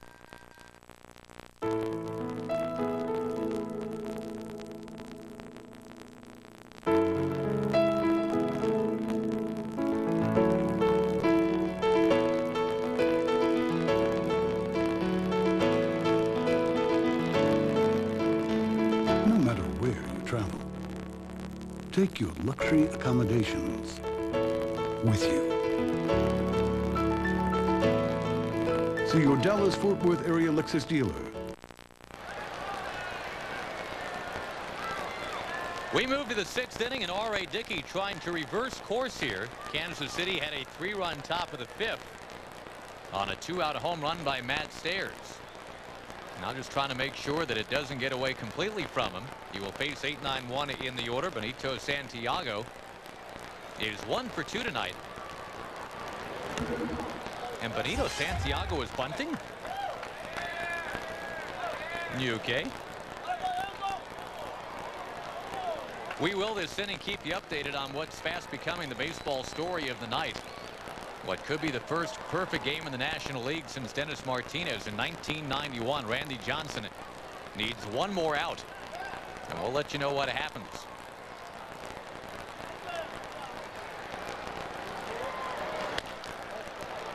Michael Young backing up on the grass this time, and his throw gets it done. Just as Randy Johnson gets it done, folks, it's a perfect game in Atlanta. Randy Johnson has just pitched a perfect game for the Arizona Diamondbacks against a depleted Atlanta Braves team.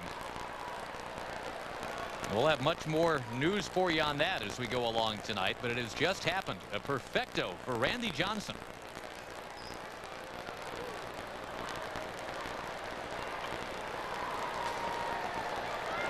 Look out, Angel Baroa spins away. I have heard the story told, Tom, that one of the things that helped transform Randy Johnson from struggling borderline at AAA pitcher. There's Baroa knocking one into left field by Blaylock. He's on his way past first, heading for second. And again, base runners have not been a problem here for Kansas City.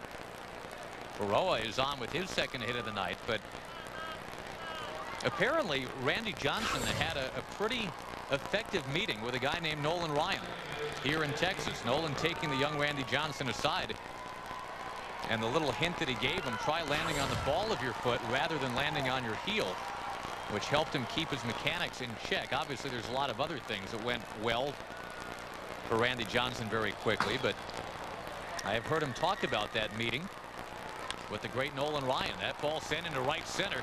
Eric Young on the move, and he couldn't get it. Backed up by Jordan. Baroa comes around third, and he's going to be held. That was a great try by EY, and we saw him make that catch on the last road trip. He went airborne in the exact same way.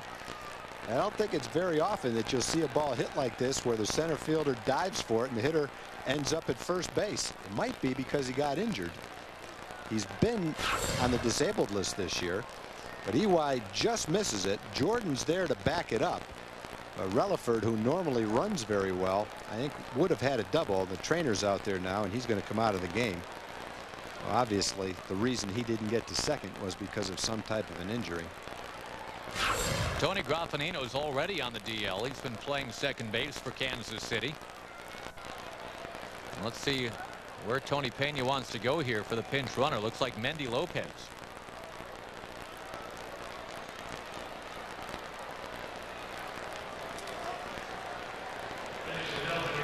Now RA is going to have to do some fancy pitching now. Runners at the corners, just one out. And the always dangerous Carlos Beltran coming up.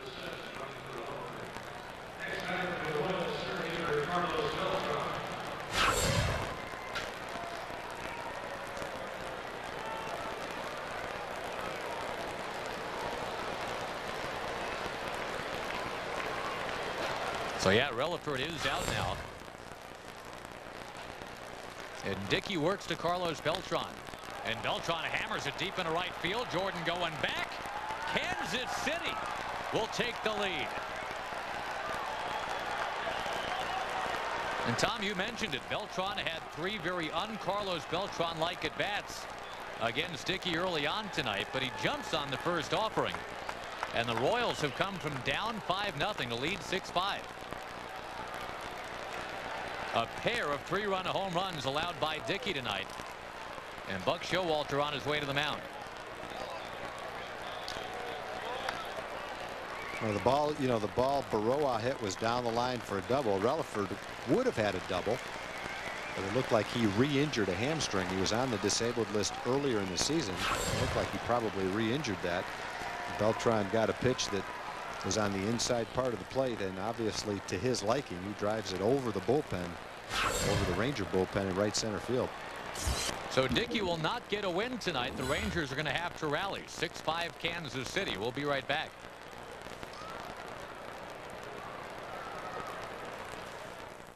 The home loan process made Deborah edgy. Morning, Deb. Thankfully, Washington Mutual soothed her concerns and gave Deborah her loan. Now nothing bothers her.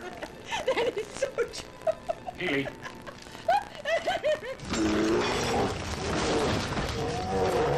Your turn, sweetie. Back up. Woo! A little easier on the gas, hon. Life's good, Deb. You just bought yourself a home. It is Kansas City 6 and Texas 5 now. A pair of three-run home runs have chased away R.A. Dickey. And Jay Powell will come into the game. Folks, a reminder, the Rangers play the Yankees this weekend. And on Sunday, all fans can enjoy Mrs. Baird's cupcakes in honor of Buck Showalter's birthday on Sunday. 817-273-5100, the number for tickets. Mike Sweeney greeting Jay Powell very rudely. The first pitch is a home run, and it's 7-5 Royals. Tom, exactly what we had feared coming into this series. The Royals bats were due to bust out, and they have. That was Sweeney's first home run since April 17th. Now, Sweeney came into the game 0 for 9. Beltran came into the game 1 for 13. They both had been struggling, but they both got pitches they could handle here in the 6th inning. That was a ball. Jay kept it down, but it didn't sink the way his ball's been sinking this year. And Sweeney ripped it out of the ballpark. In his last 11 outings, Jay's only given up 1 earned run. And he's been pitching great, but Sweeney got a pitch he could handle and did some damage. Just his second home run allowed by Jay Powell this year, and now he's got to face Juan Gonzalez.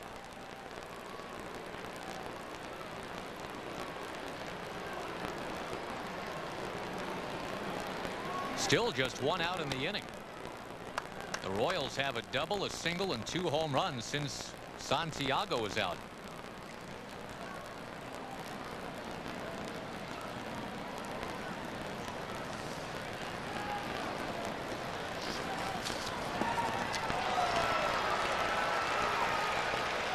Boy, it didn't seem like a big deal at the time, Tom, but the Rangers' inability to make the 2 runs into more in the 3rd inning or the 3 runs into more in the 4th.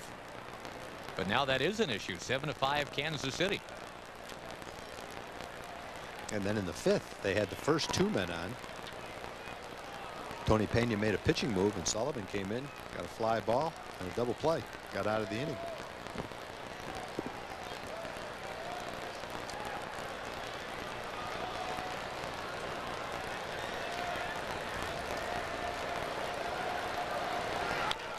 Juan will spray one foul. R.A. Dickey's final line, by the way, went 5 1/3 innings. And he ends up allowing 6 runs, 3 of which will be earned.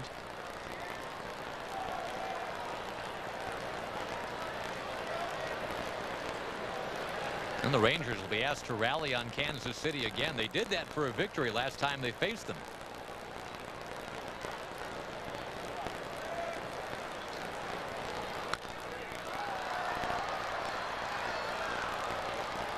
That was one of the stranger games of the year. The teams just could not avoid scoring runs every half inning for a while, either a 1 or a 2 on the scoreboard. Then the Rangers, with the final volley, had a 3-run top of the 9th to win it 9-7.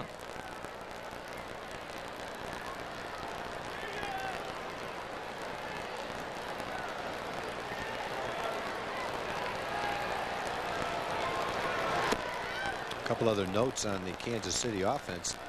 Their first 14 games, they hit 25 home runs, and now in their last 21 games, they've only hit 14. That was before tonight. They've got 3 tonight. Another note, they came into the game 6-20 versus right-handed starting pitching. Gonzalez lifting one to left. Kevin Mench, who ended up playing in place of Juan Gonzalez quite often the last couple of years. Finally, the second out of the inning.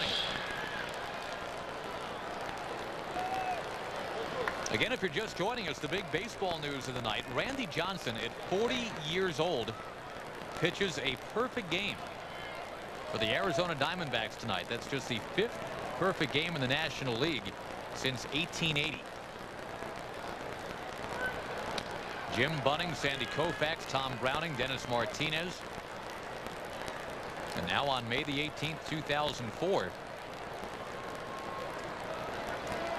it is Randy Johnson. I guess the 40-year-olds can still pitch, huh? Roger Clemens is doing okay. Yeah, they might be, on any given day, the 2 best pitchers in the National League. Clemens has to be right now the best pitcher in the National League. Clemens would be online, I would think, Tom, to start the All-Star game in his hometown. Oh, yeah. And most interestingly there, what if Mike Piazza is the starting catcher? That'd be interesting. That would be his battery mate. Those guys have not always gotten along. And the only game Roger didn't win that he started was his last game, and he pitched 7 innings, gave up 2 hits and no runs. Got a no decision. He'd be 8-0 right now.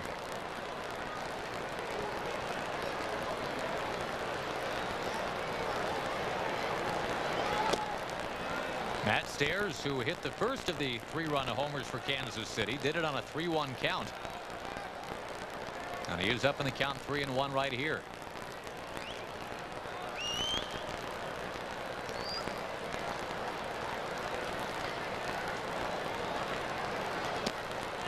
He has drawn a walk.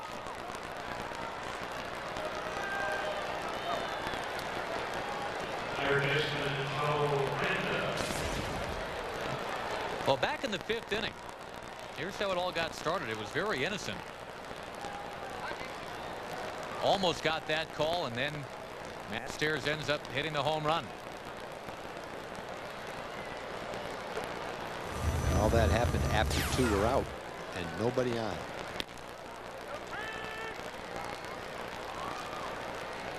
We had speculated R.A. Dickey was due for a break or 2. after what happened to him in Tampa Bay, but that has not been the case tonight.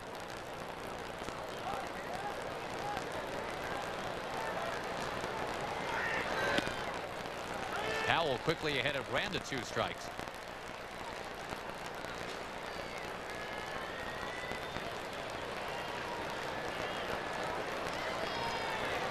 Well, 10 years after Kenny Rogers was perfect. Randy Johnson, a perfect game for Arizona tonight. Ground ball, second base for Soriano. And with that, a 4-run top of the 6th comes to an end. The Rangers need to rally now. Mensch will lead off the inning when we come back.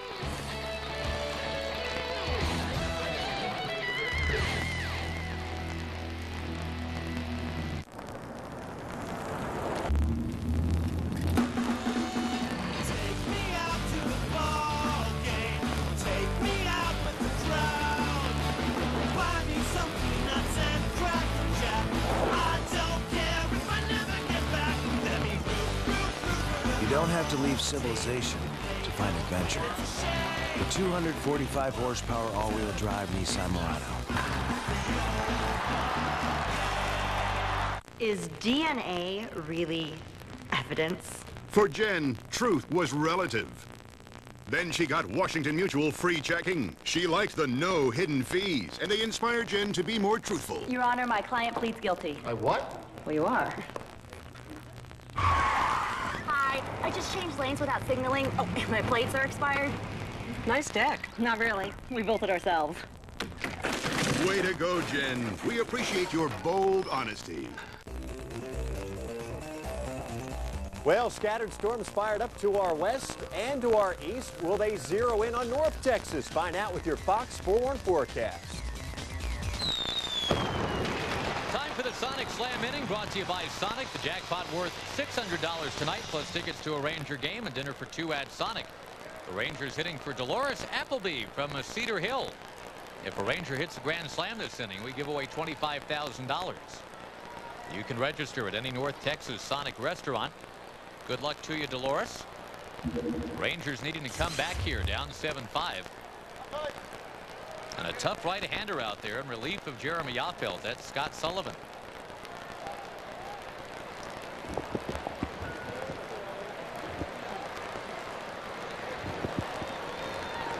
Kansas City's offense has woken up tonight, having averaged 5 hits a game over the weekend against the A's. They've got 11 hits already tonight. Stairs a 3-run home run. Carlos Beltran a 3-run homer. Mike Sweeney a solo.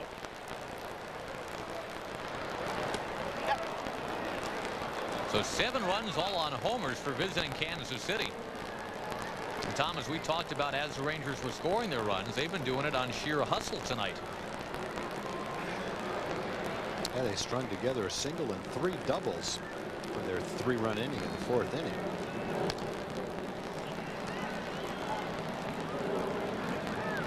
Not a surprise the Rangers would double their pleasure. The 4 leaderboard shows you they do lead the American League and the major leagues in doubles right now.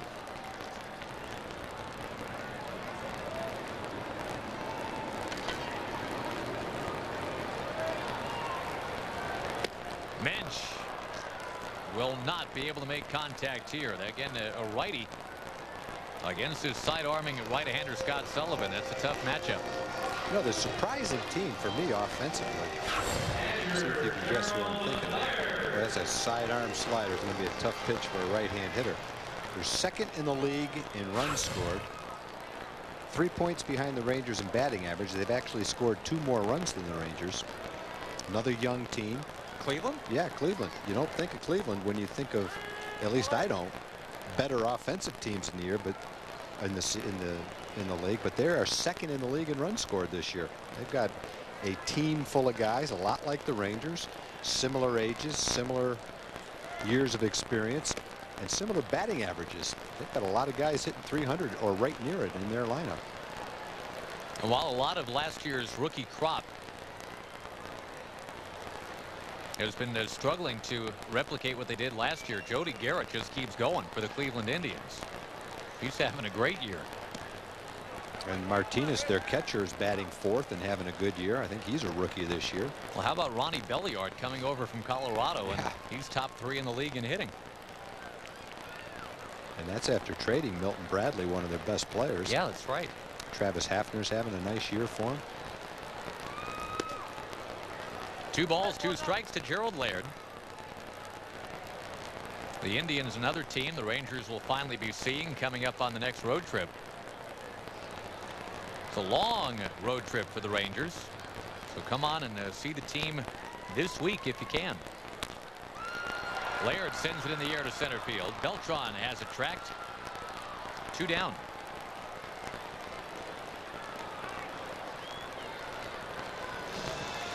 Tom, a couple other notes on the Randy Johnson perfect game tonight.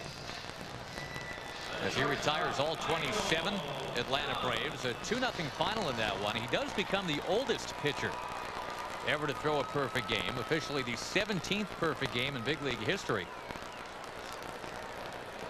Cy Young had been the oldest. He was 37 in 1904. And I think very appropriately the game ended on a strikeout. Eddie Perez pinch hitting. Became the 13th strikeout victim of the night for 40-year-old Randy Johnson.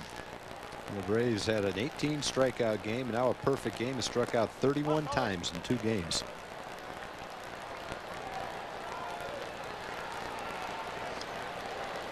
And for Arizona, by the way, that stopped a 5-game losing streak.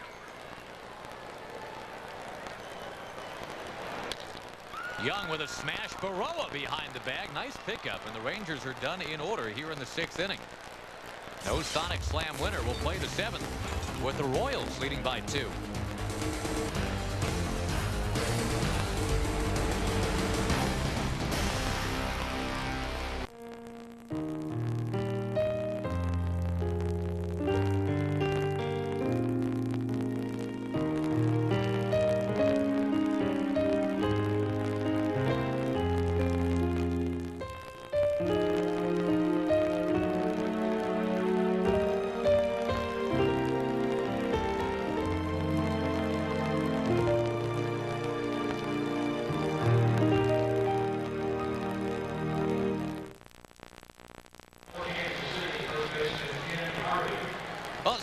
Looking great. The Rangers had a 5-0 lead. R.A. Dickey was able to get out of every tough spot that he had put himself into. But in the 5th inning, a 3-run homer.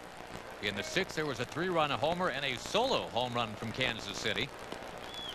And the Royals, who have lost 22 of 29, are enjoying their visit to Arlington so far tonight. 7-5.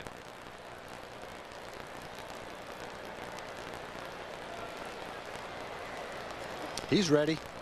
He's enjoying it, even though the wrong team is winning, I think he'd tell you. Brought his glove to protect his father in case a line drives hit that way. Ken Harvey will lead it off against Jay Powell.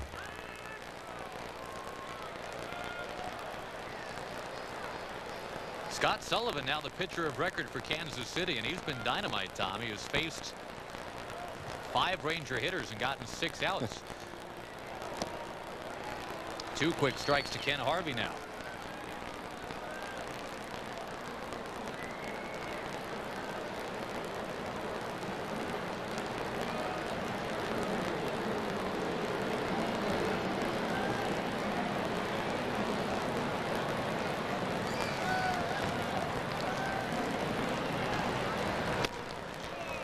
Another close one that is not called a strike. 1-2. The homies are strangely despondent tonight. Their man has struck out twice and popped up once. Well, you talk about a group that lives and dies with a performance of one player. No kidding. We have not seen them down like that this year. Great thing about this game, though, you get more than one chance every night. Hank Blaylock will lead off the 7th inning.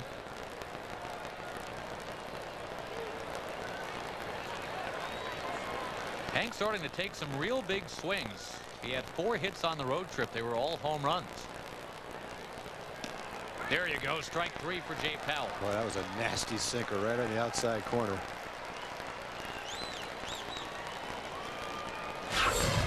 Harvey's not a real strikeout guy. That's pretty good contact. He's got a decent eye at the plate.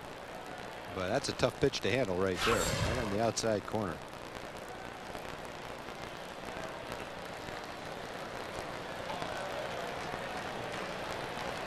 Santiago 1 for 3. And as we've talked about, a very tough guy to walk. I should stop saying stuff like that, Tom. I got an email here from Lisa in Arlington entitled, "Why must you jinx everyone?" Noting that when we said one swing could make this real interesting, sure enough, one swing from Matt Stairs, it got real interesting. Well, if we had the power to do that, then we would start using reverse jinxing and saying the exact opposite to favor the Rangers. I wish we had that power. Boy, no kidding. Although I'm sure sometimes to the people watching it does seem like that. We would not use that power for evil. We would use it only for good things. But boy, to have that power would be terrific. Santiago, a smash into center. Lisa goes on to China's, Tom, where we're not supposed to talk about a perfect game until it's over. We jinxed that too. But in the words of Stephen Wright, the comedian, I mean, he was the guy that talked about the one light switch that didn't do anything in his kitchen. He would turn it on and off. Nothing would happen. Then he got a letter from some woman in Germany saying, "Cut it out." If we can directly affect Randy Johnson's perfect game in Atlanta from the broadcast booth in Arlington, you've got the lead story in the paper tomorrow, folks. It is kind of an unwritten rule that you don't talk about perfect games if you're on the team and in the dugout during that game. Yeah, I always try to respect that when we're actually here. You know, I mean, if there's one underway. I wouldn't respect it for the other team. I might respect it for one of our guys, but if the guy in the other team's throwing a perfect game, I'm going to say it. You might sing it. I'm going to be trying for the jinx then. Might be but chanting it over there. We might do something like show the scoreboard or say there has not been a base runner. I mean, you have to give some kind of information to someone who tunes in and otherwise might not stay and watch the game if they didn't know that. You have to let them know in some way. Yeah, I would think the broadcasters are obligated because I don't know if you're aware of this, Tom. Some people have a remote control. They like to use it. You know, they flick through at the speed of sound. They say that males are more prone to do that. I would say that's very true in our house. This ball twisting into right field. Baroa drops it down. Santiago on his way to third base. And the throw all the way through. Thankfully, Baroa did not take second. Runners at the corners, one out. That was an 0-2 pitch. And a couple guys that had really been slumping, Tom. Santiago and Baroa are coming out of their respective shells here tonight. Baroa's 3 for 4. And Baroa came into the game 2 for 23 and had been leading off for Kansas City. He hit at the top of the order much of last year. Maybe a little trip to the bottom of the order to get him started too. 3 for 4, a double, a bunt single. Maybe it was the bunt single that got him going. Remember, he bunted with 2 outs and a man on second. Not traditionally the situation where you would drag a bunt for a base hit, but it might have been all he needed to gain some confidence and get him going. Folks, 3 hours of prime time in prime time. Weeknights here on KDFI 27. You've got your Matlock, your Hawaii 5-0, and Cops.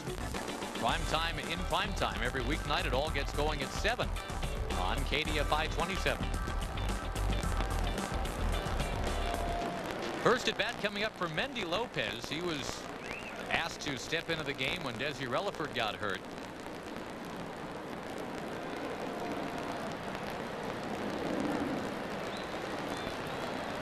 Boy, Kansas City had only 15 hits all weekend, Tom, against the A's. They've got 13 hits tonight. Well, this is the first time in 10 games that they've had double digits in hits. If Kansas City loses tonight, it'll be the worst start that they've ever had after 36 games.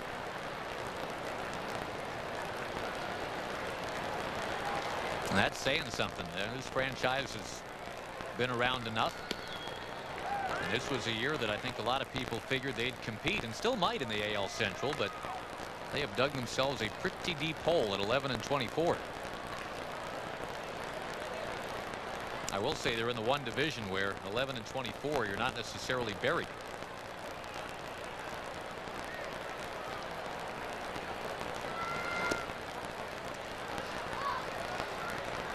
Minnesota leads that division right now. Minnesota's a resourceful organization. Terry Ryan does a great job. They couldn't afford Eddie Guardado. Their closer went to Seattle. LaTroy Hawkins, their setup man and one of the best in the league, left and went to the Cubs. Baroa going, Laird firing down there, and they got him at second base. Santiago holding at third. That's a good way to run yourself out of the inning. We'll take that. Great throw by Gerald Laird. First and third with one out. Sacrifice fly could score a runner. And Baroa thrown out, stealing a perfect throw by Gerald Laird. That's a big throw. The Rangers are down by 2. You don't want to give them any more if you can help it, and that helps. Gerald continues to be right up near the top of the leaderboard in the American League. He has thrown out 9 of 20 attempted base stealers, 45% now.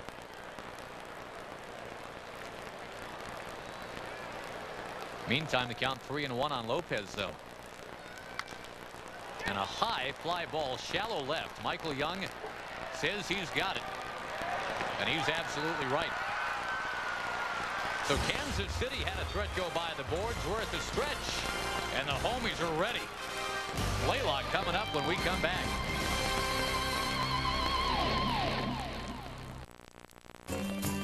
Texans love to celebrate. And right now, your Texas Chevy dealer is celebrating with the Texas Truck Festival. Now get 0% APR financing for qualified buyers for 60 months, plus $1,000 bonus cash on Chevy Tahoe, Suburban, and Trailblazer. Or you can combine bonus cash with current cash back for $4,000 total cash back. Chevy driving Texas. It's the Texas Truck Festival, only at your Texas Chevy dealer. Chevy driving Texas.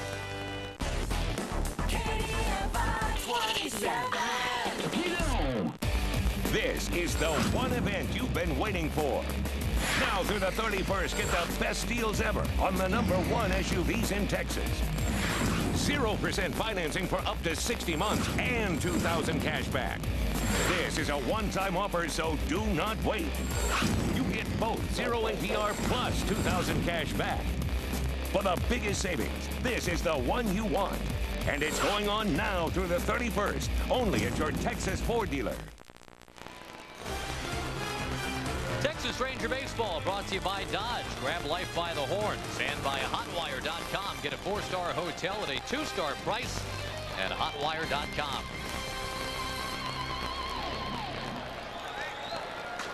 As Rangers captain makes his way through Ameriquest Field in Arlington tonight. The Rangers try to get back in this game. They're down 7-5, and Hank Blaylock will lead it off. The Rangers do not have a home run tonight. They had 3 consecutive doubles in the 4th inning. And they've had a few singles, a sac fly. There's been a pass ball that's helped out.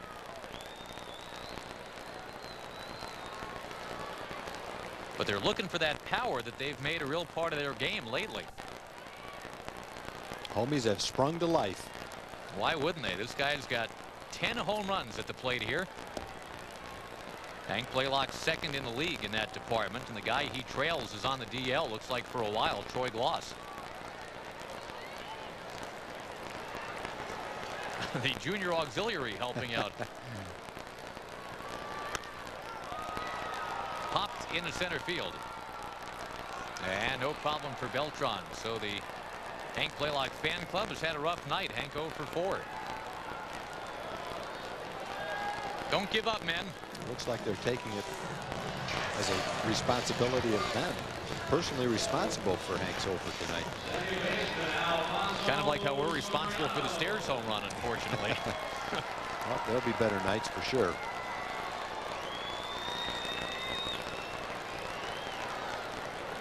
Well, the Royals getting the lift they need from their bullpen. Scott Sullivan after Jeremy Affeldt went into the 5th, but not out of it.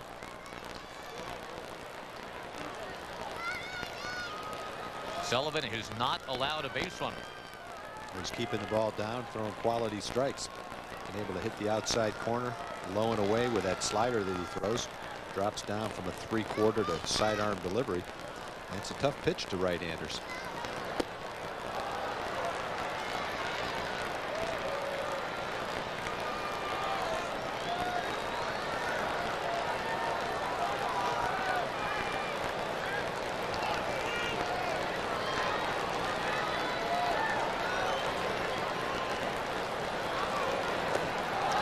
Just tough stuff. Soriano out of there on strikes. Well, he throws one for a strike, and then he just gradually throws it a little bit more outside and a little bit low. And he kind of challenges you to lay off of that pitch, and obviously if you don't, you're not going to hit it. If you do, then you'll get it up a little bit more where he has to throw a strike. He'll tempt you, and as long as you're going to swing at it, he'll keep it right there.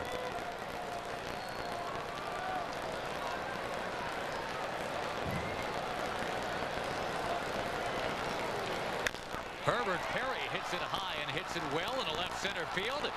All the way back. It is gone. Herbert Perry.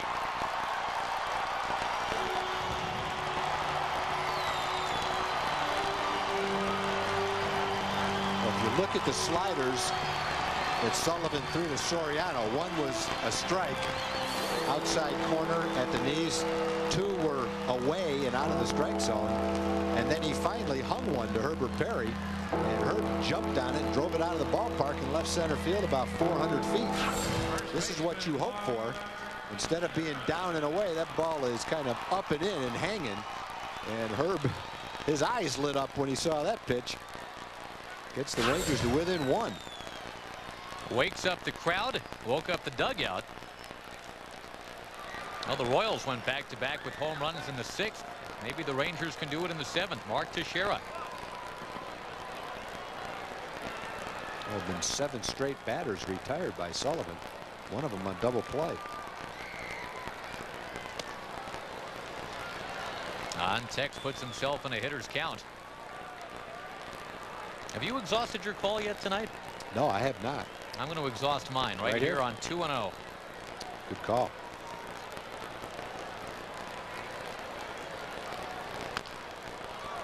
Up towards first, make it 2-1.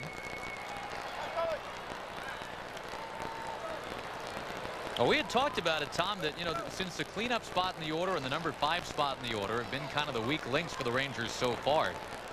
We had mused it was only a matter of time. Perry tonight with a home run, couple of hits. Mark Teixeira has been on base twice.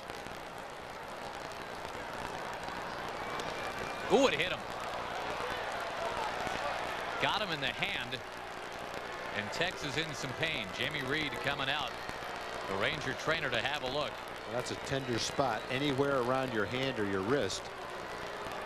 It was a slider, but you know, whether it's coming in at 75 miles an hour or 85 miles an hour, if it hits you in the wrong spot in your hand, it doesn't make much difference. Tex was able to check his swing, but unfortunately the ball got him in the wrist, it looks like. That scares you because of what happened to Kevin Mensch last year. He got hit in the wrist and ended up being done for the year. Tex will be ushered down to first. Jason Grimsley has been up in the bullpen for the Royals. And let's see if that's what they're going to be doing here. Tony Pena's to the mound. And yeah, the move has been made. A pitching change coming here for Kansas City. The Rangers will have the go-ahead man at the plate when we come back. It is 7-6 Royals for now.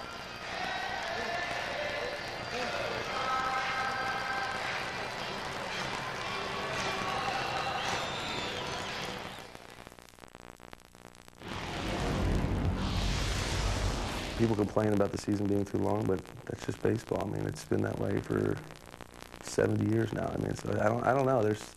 I don't know how you could change it. I don't know what would, because it just wouldn't be my idea of baseball if it was changed. Traditionalist Kevin Mensch grabbing life by the horns, brought to you by Dodge, where we grab life by the horns every day. The Rangers, who had led 5-0, then trailed 7-5, are back to within 7-6. And Jason Grimsley, the veteran native Texan, pursued by the Rangers this past winter to come home. He stayed with Kansas City instead. And as you can see, he's allowed just 1 home run.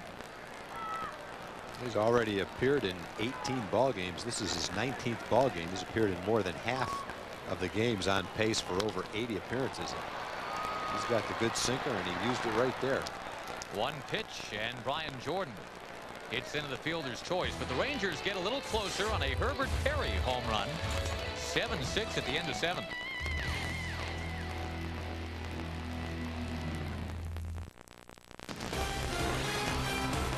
Texas Ranger Baseball brought to you by Reliant Energy. Join the 1.7 million customers that rely on Reliant for their electricity. Call 1-866-RELIANT to learn more. Now the Rangers are back to within 7-6, and for the second time, Frankie Francisco will go to a major league mound in a regular season game. He's got electric stuff. We enjoyed watching him in Detroit this past weekend.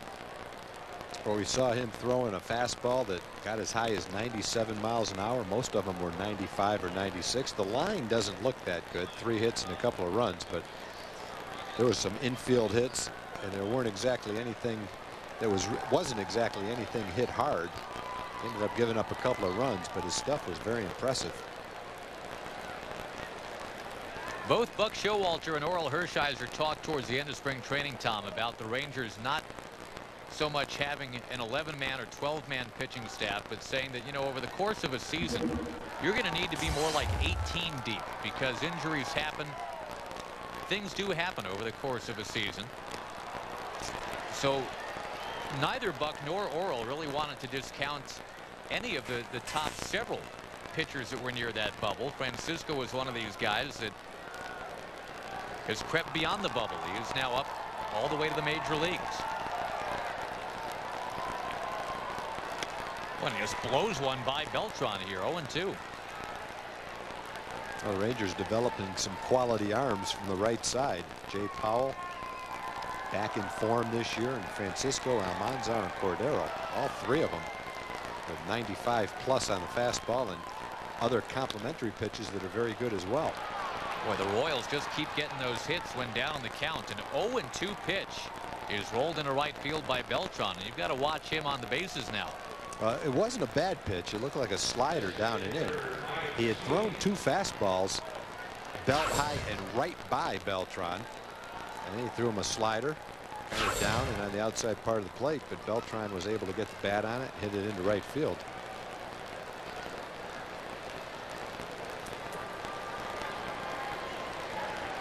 Former Red Sox and White Sox prospect Frankie Francisco, native of the Dominican Republic. Yeah, very good idea to keep Beltran close. He is 10 of 11 in stolen base attempts this year. And for his career, nobody's done it better in the history of Major League Baseball with enough stolen base attempts to qualify. He is the most successful base stealer, the highest percentage of successful swipes of the bag.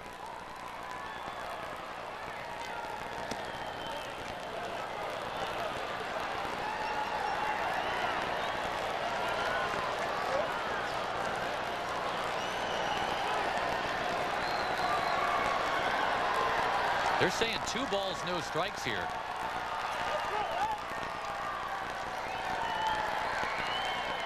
You go to his mouth.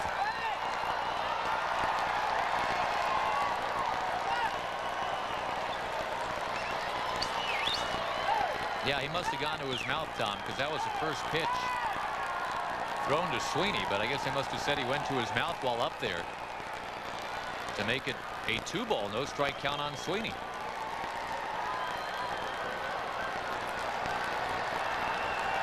Runner goes, great jump, and it's pegged foul by Sweeney. Sweeney may be doing the Rangers a favor there.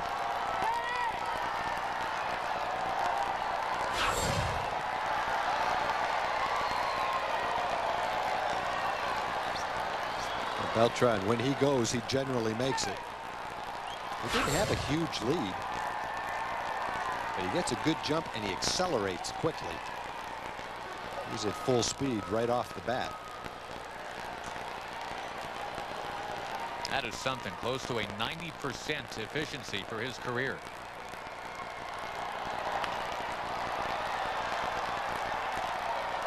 And Mike Sweeney, meantime, his home run that barely got out of here to left in the 6th inning. That is a difference in the game right now.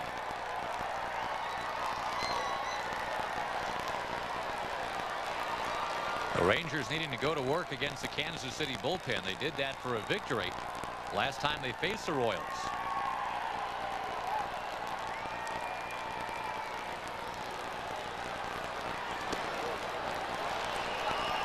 Three and 2, and the likelihood increases now that Beltran will be on the move. This could be a big pitch. Last thing you want to hear in a 7-6 game is 2 on, nobody out. Juan Gonzalez on deck. Beltran goes, and another foul. Let's send along a quick hello, Tom, to a diehard Ranger fan by the name of Jack Ballas, rehabbing a broken hip tonight. Having just had surgery, never misses a game. Thank you very much, Jack, and hope the recovery's going well for you. That line drive back here went in the front row, and a man leaped in front of maybe his wife, blocked it with his hand to keep it from hitting her. Wow. Sweeney pegs it towards center. So chivalry is not dead, is what you're saying. No, and I think it hit her hand as well. She stuck up her hand to block it, but fortunately he blocked it. Well, there's a big out. He gets Sweeney. He's already had a single and a home run in the ballgame with Beltran on. And Juan Gonzalez hearing it from the crowd as he comes up to the plate.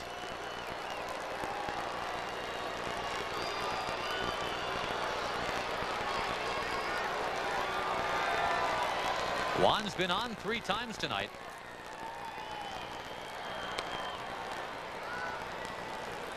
First time he's been here since the name change. First time we can say he's batted at AmeriQuest Field in Arlington as a visiting player. But obviously he is very familiar with this ballpark, having been a 2-time MVP here. Lacing it foul back to the net.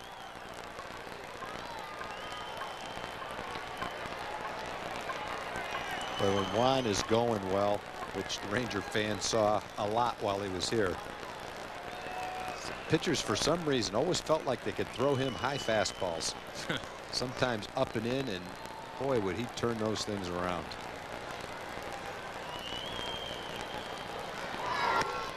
Francisco zaps one right there at 95 miles an hour, 0-2. He came right back with a fastball. Juan had a good swing and following off, and Frankie came right back at 95 miles an hour. It's a pretty macho thing to do. This is where he was on Beltran. No balls and 2 strikes after a couple of exceptional fastballs. Beltran was able to get on. He hit a slider in the right field for a base hit. Frankie stays with that fastball. Runner goes. Bouncing ball. Soriano couldn't get it. He was at the bag. It's first and third. Another 0-2 base hit. Boy, a whisker the other way. But never mind. It's scooted by Soriano. It's the 15th hit of the night for Kansas City. It looked like what Soriano was covering on the play. Beltran was running, and Juan hit the ball near Soriano. It looked like what Alfonso tried to do was catch the ball and tag the base, trying to get a double play. Yep, but he missed it. He missed the ball. I think he was concerned about trying to catch the ball and get the force out at second, and the ball slid right by him. And the Royals now have as many hits tonight as they did all this past weekend. And it is time for that double play ball now. Matt Stairs up in the count 1-0. He's got a 3-run homer tonight.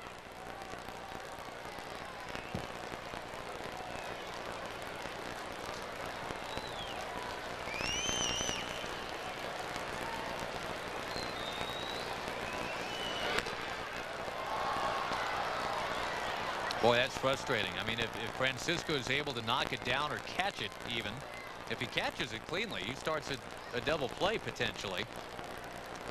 But then even if Soriano is able to get it or stop it, instead it's first and third, 1 out.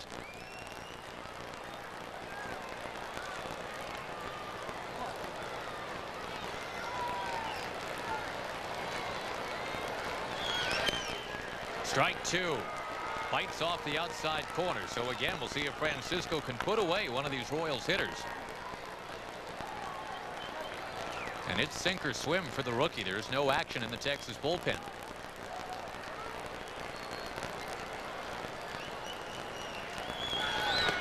Got him inside corner. He got ahead with a fastball, and that time he threw the slider in a very tough place to hit it, right on the inside corner. And got the call. Stairs is out. It's first and third now. And 2 outs. It was first and third in last inning with 1 out. Baroa was thrown out stealing. And then Lopez popped up. So it's first and third and 1 out. And then Stairs has struck out. And Randa came into the game one of the best hitters for the Royals with men in scoring position. Always a tough out. Look out. Joe Randa is clipped by the pitch. It'll be bases loaded now for Ken Harvey. Right after making a near perfect pitch to Matt Stairs, Randa gets hit. And either the Rangers wiggle out of this or the Royals break it open. That was a slider that just got away from Francisco.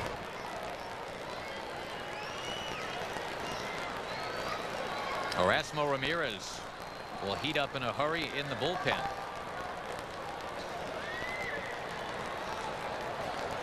And Oral Hershiser still getting to know Frankie Francisco.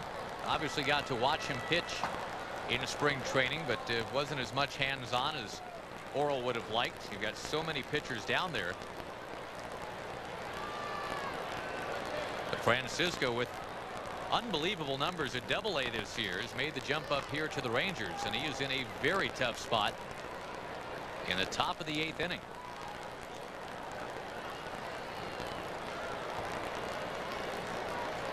Big Ken Harvey, 1 for 4. Wow, 97 to start out Ken Harvey. He's serious with the bases loaded. You really like what you see from Francisco. He may not be a polished product yet, but the raw tools are pretty impressive.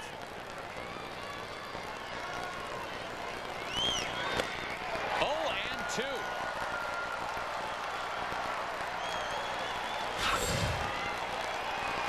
There's a fastball, 93 miles an hour, tailing right in on the fist. He started around the middle of the plate, came right into the inside corner.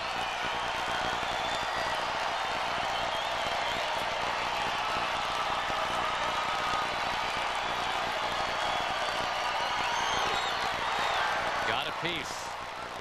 More 95-mile-an-hour cheddar from Francisco.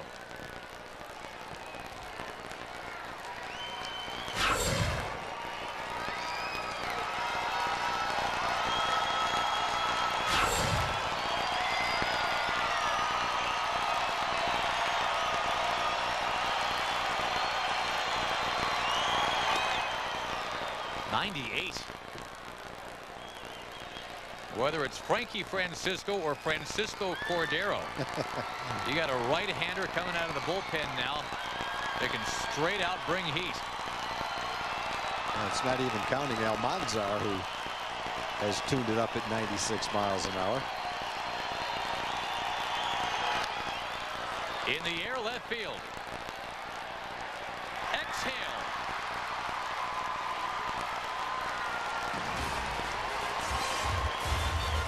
That was the 3rd out of the inning. You're better off getting deked when it's the 3rd out than getting deked when it's only the 2nd out.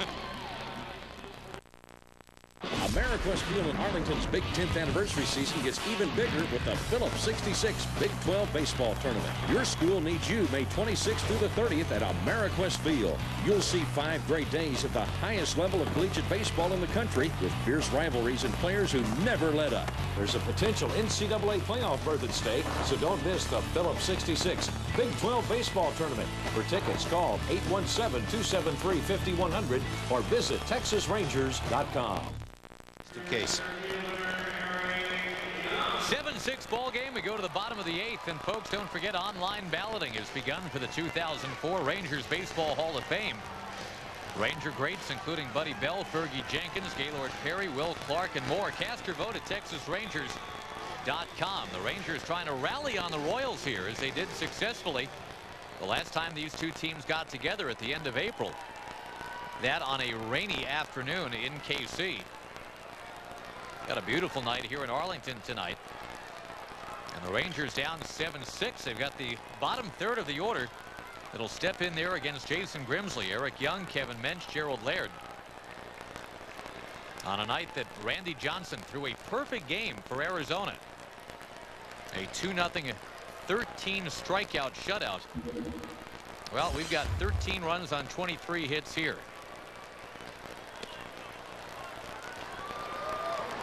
Both these teams have been struggling swinging the bats this weekend, Tom. The Royals at their home ballpark, the Rangers in Detroit. You come to this place, it's like arriving at a spa. Everybody's getting healthy. Kansas City had not really been hitting home runs like they were early in the season, and they've hit 3 tonight. The Rangers have 6 runs, but 8 hits is not a huge output for them in this ballpark. Kansas City's left 12 men on base in this ballgame. Thank goodness. Look at some of the home run hitters for Kansas City tonight. Young wraps it on the ground to Mendy Lopez. 1 up, 1 away here in the 8th inning. We did not get an injury report on Desi Relaford. Mendy Lopez came on when Relaford had to leave while running the bases earlier tonight.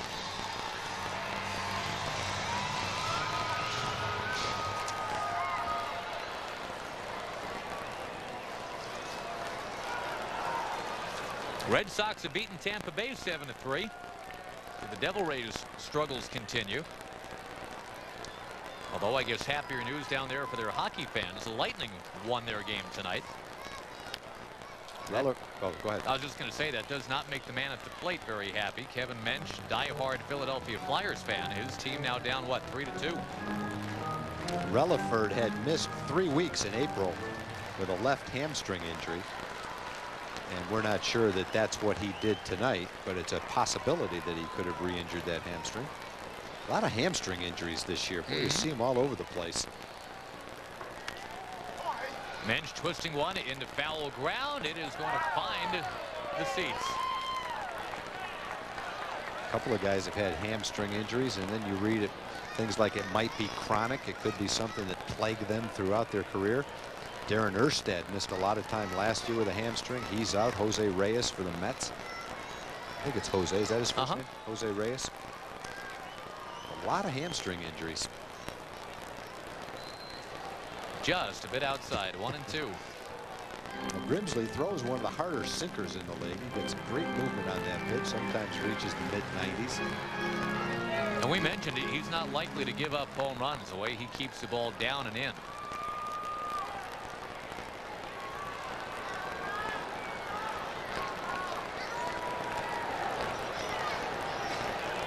Well, the Royals have done so much of their hitting tonight while down in the count. Let's see if Kevin Mensch can do some of that too. 1-2.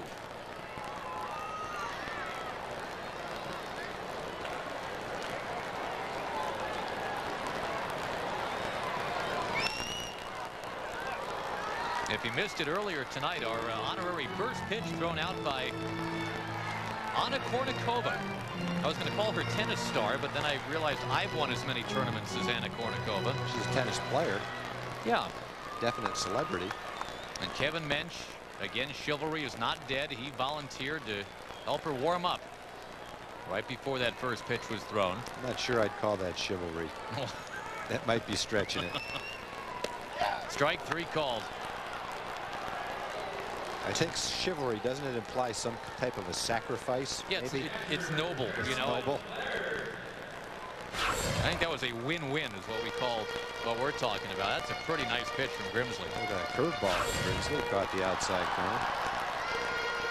I'll give Anna Kournikova a lot of credit. She was working on her delivery for about a half an hour before the game. Had a nice leg kick. And had a good motion. Threw it all the way from the top of the mound to the catcher. She's pretty good. Kathy, if you're listening, it was that's not what your husband meant. The motion on the ball was exquisite. She had nice form. Yes, that's true.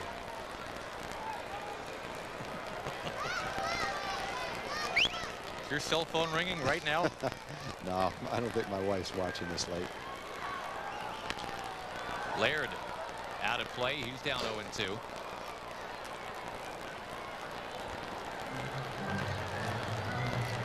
Now the Rangers have been out a hit 15-8. They have one home run tonight, that from Herbert Perry. And the Royals have scored all their runs on home runs, a pair of 3-run shots and the solo by Sweeney that stands as the difference in the game right now.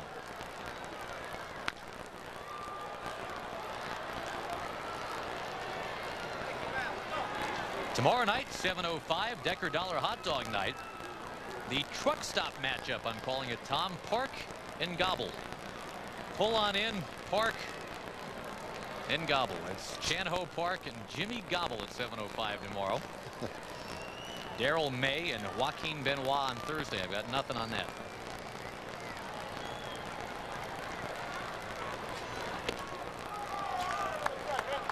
Boy, there's some guys coming out of the bullpen throwing pretty hard here. We saw Francisco at 97, 98. There's Jimmy Gobble, who will start tomorrow.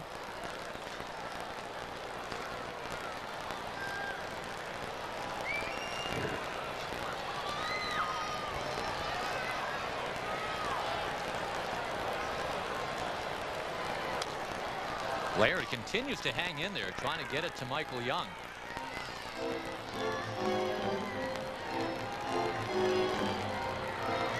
The Rangers having won 16 of their last 24 coming in.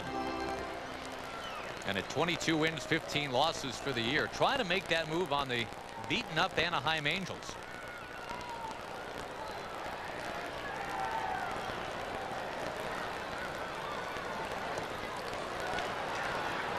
The Angels and the Yankees scoreless tonight in the third.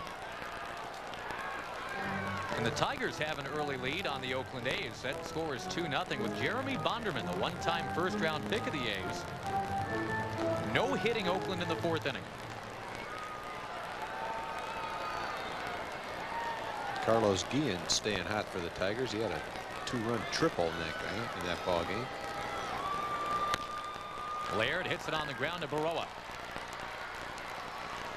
And the Rangers go in order in the 8th inning. They will have the top of the order up come the bottom of the 9th. First, they've got to set down Santiago, Baroa, and Lopez.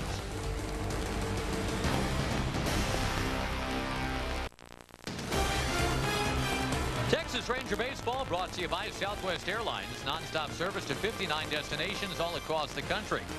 And by your Texas Ford dealers. Ford is the best in Texas.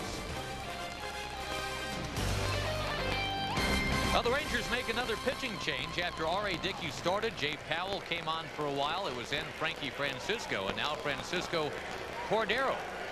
Obviously not a save situation, but you got to keep the closer sharp, I would think, right? You got to keep them sharp. You got to get them in every now and then when it's not a save opportunity. When you're talking about heat, here comes some more heat. We've seen Grimsley, Francisco, and now Cordero. Speaking of heat, the last pitch of Randy Johnson's perfect game that struck out Eddie Perez, 98 miles an hour. Wow. Man, 40 years old. And the last pitch of the game. That's something.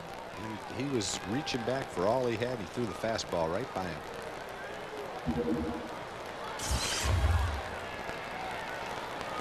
Cordero will begin here with Santiago.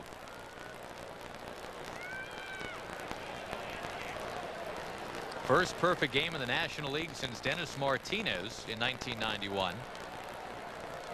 There have been 3 since then in the American League, including the Rangers' Kenny Rogers.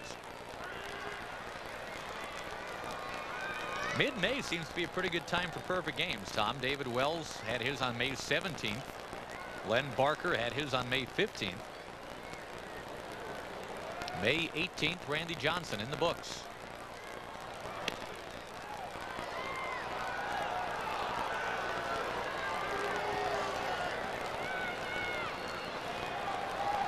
Of all the pitchers on that very short National League list of perfect games, Not that Tom Browning wasn't a fine pitcher, but he's probably the least likely, I would think. I would agree with that.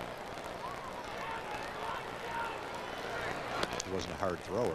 His was against the Dodgers in '88, the year that the Dodgers won the World Series, and it followed a rain delay of 2.5 hours. Losing pitcher Tim Belcher in that game allowed only 3 hits and lost 1-0. They waited 2.5 hours to play it, and it ended up being a perfect game. Wow, look out. Hard foul off of Laird. The ball ended up 5 rows back after hitting the catcher.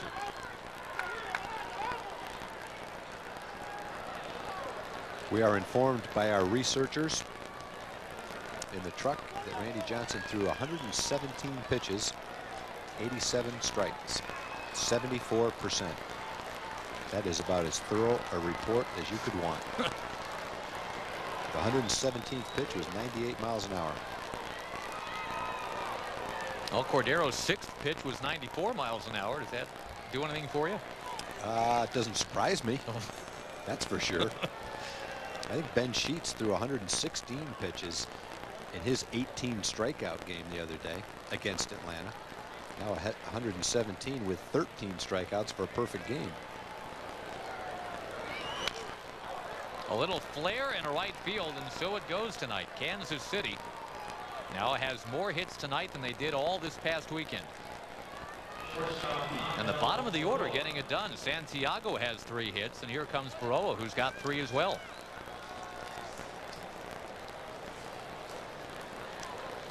And a lot of times you'll see it, I guess, Tom, closers, when they're not in a closing situation, sometimes it doesn't go neatly.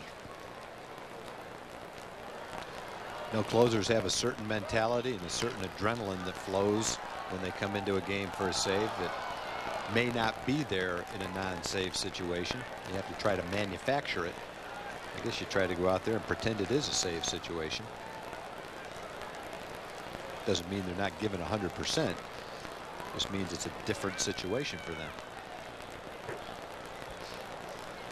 They had sent Santiago on that last delivery. Let's see what happens here on 0-1 to last year's Rookie of the Year, Baroa.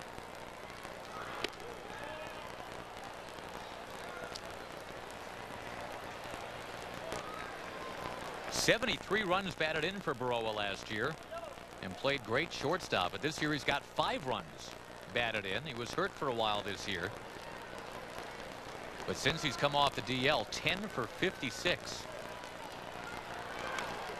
And he pops up the bunt. He's now down 1-2.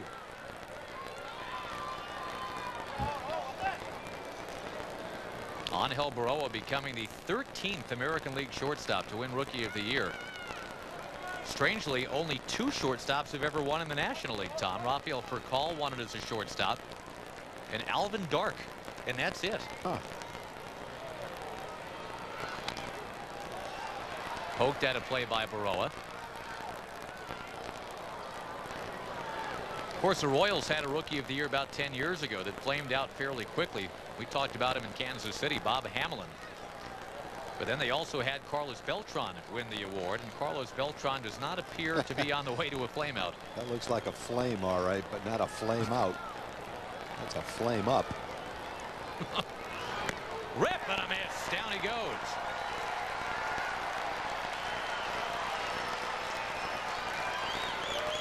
Well, as this game has gone along, you're right, Tom. Grimsley for Kansas City, Francisco and Cordero for the Rangers. They're just bringing heat.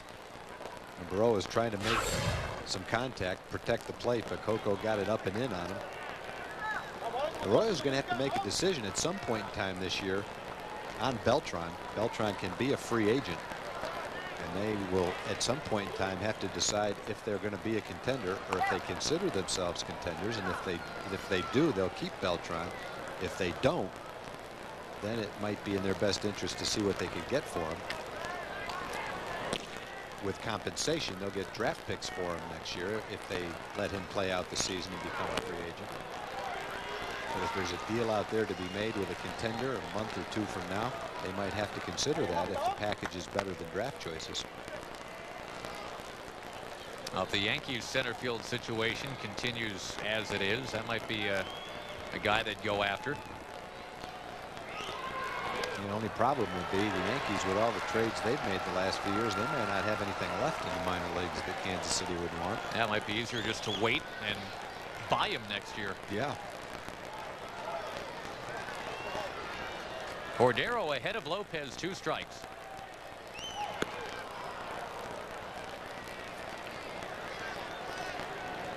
Well, the Rangers in the bottom of the 9th, we mentioned they'll have the top third of the order up there. That top third of the order has the best slugging percentage, most extra base hits of any top third of the order in baseball.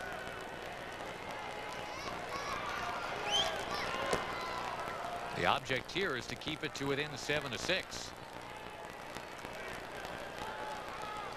That was the score going into the 9th inning. The last game the Rangers and Royals had with each other, and the Rangers struck for 3 runs in the win. Soft fly ball, foul ground. Teixeira in pursuit, runs out of room.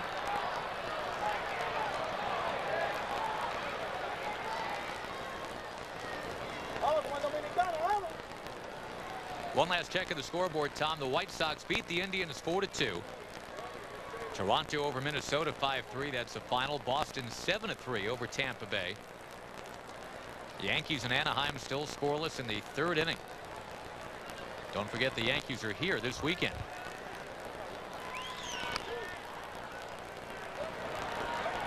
Detroit still leading Oakland now in the 5th inning, 2-zip.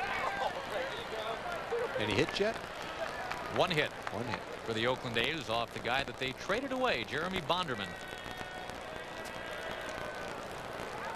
Of course, the A's already have some pretty good pitching that still remains. Doesn't mean they wouldn't like to have Bonderman added to the mix. He's as good a young pitcher as there is in the league.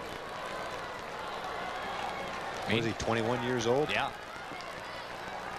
Well, meantime, Lopez working hard up here. Has gone from 0-2 to 3-2. Santiago extends the lead. And a comebacker. Cordero to Soriano. On to first, a double play. Michael Young will lead it off. The Rangers looking for the comeback in the bottom of the 9th.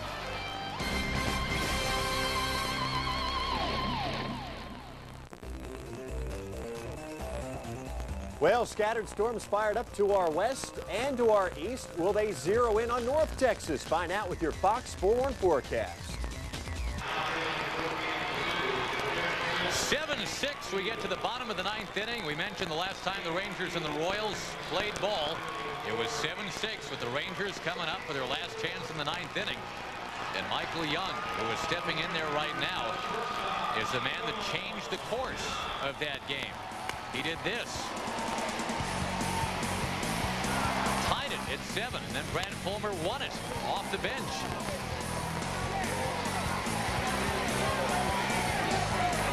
What kind of magic do the Rangers have tonight? The difference is it will not be Curtis Leskanic on the mound. They're going with Nate Field to try and close this thing out. He's got a great ERA of $1.98. But he's not used to closing at the big league level. Tony Pena is looking for someone to be his late inning guy, and today it's Nate Field. And Field's been pitching very well, only 3 hits in his last 7 innings. You see his ERA. Opponent's batting average is very good. High pop fly by Michael Young. 1 out.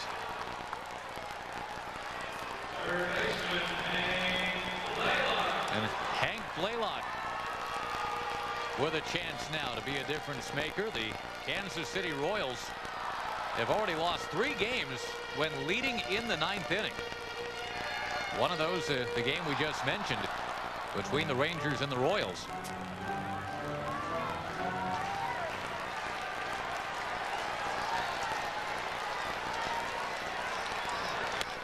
Hot shot, but right to first.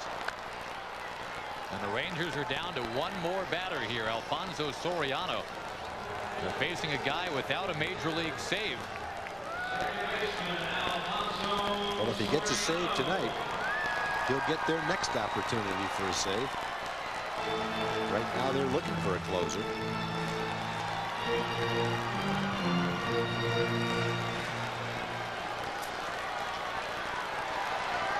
Hank hit that ball about as hard as you can hit a line drive, but right straight at him.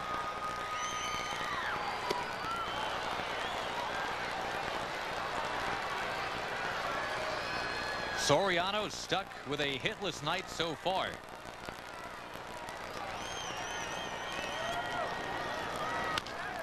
Lost the bat, and the ball sinks in at center field. The winning run will come to the plate. Herbert Perry, who homered last time up. Well, Soriano hit a slider. Field may have wanted to get that a little bit more outside, but he didn't. Soriano hit it toward the end of the bat, looped it into center field. Rangers got a shot right here. It's so far off the end of the bat that his bat broke right in half. He's strong enough to still get it well into center field for that base hit. Well, the first at bat for Perry against Nate Field.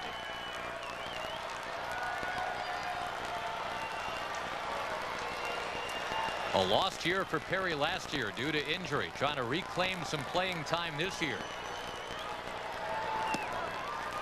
He's got a chance to make a believer of his manager and to send these fans into a frenzy. Brad Fulmer has stepped out on deck. Well, he would be on deck for Tex, who must be feeling the effects of that hit by pitch in his hand.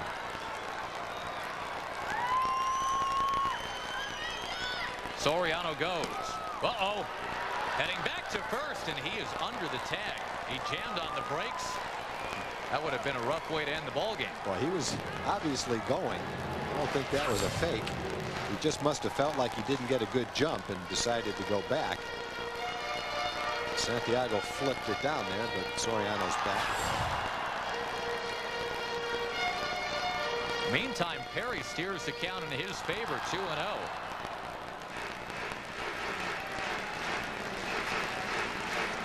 We started out tonight, Tom, talking about the lack of production from the cleanup spot on the order, but here's a chance to produce and even win a game.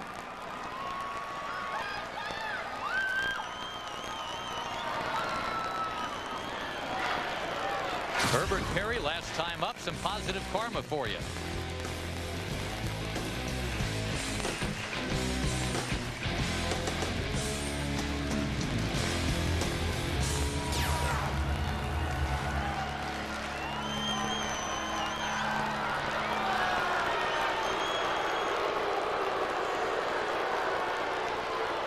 Well, the improvement that you figured was going to come, and obviously this is just a one-night snapshot, but that's good to look at. A .400 batting average from those guys.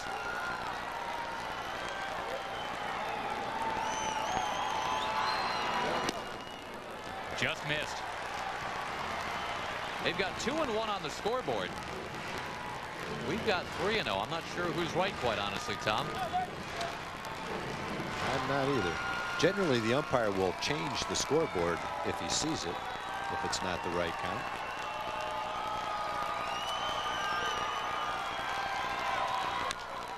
Fly ball, center field. Beltran is there. And the Royals have beaten the Rangers tonight, 7-6. Boy, and this one hurts. This is a kick in the stomach tonight. A 5-0 lead evaporates. And a team that has been struggling big time comes in here needing a win to avoid the worst start in team history, and they got it, pounding out 16 hits. Well, the Rangers got off to a good start through 4 innings. They had a 5-0 lead. The Royals on Matt Stairs' home run got to within 2. Those were 3 unearned runs following a 2-out error. And had the big 6th inning. The Rangers came back with Herb Perry's home run to make it a 1-run game. But the bullpen held for Kansas City, and they hold on with 16 hits to win the game 7-6. So the Rangers look to reload tomorrow night. They haven't lost a lot at home yet this year. Kansas City wins for just the 4th time all year away from KC. For Tom Grieve, Jim Knox, our entire crew, Josh Lewin saying goodnight from Arlington. Again, that final, Royals 7, Rangers 6. Our next telecast tomorrow at 7 on Fox Sports Net. Our next KDFI 27 telecast is Thursday at 7 against these same Kansas City Royals. Tonight's game is produced by Kurt Dykert, directed by Dave Burchett. First pitch by Anna Kournikova.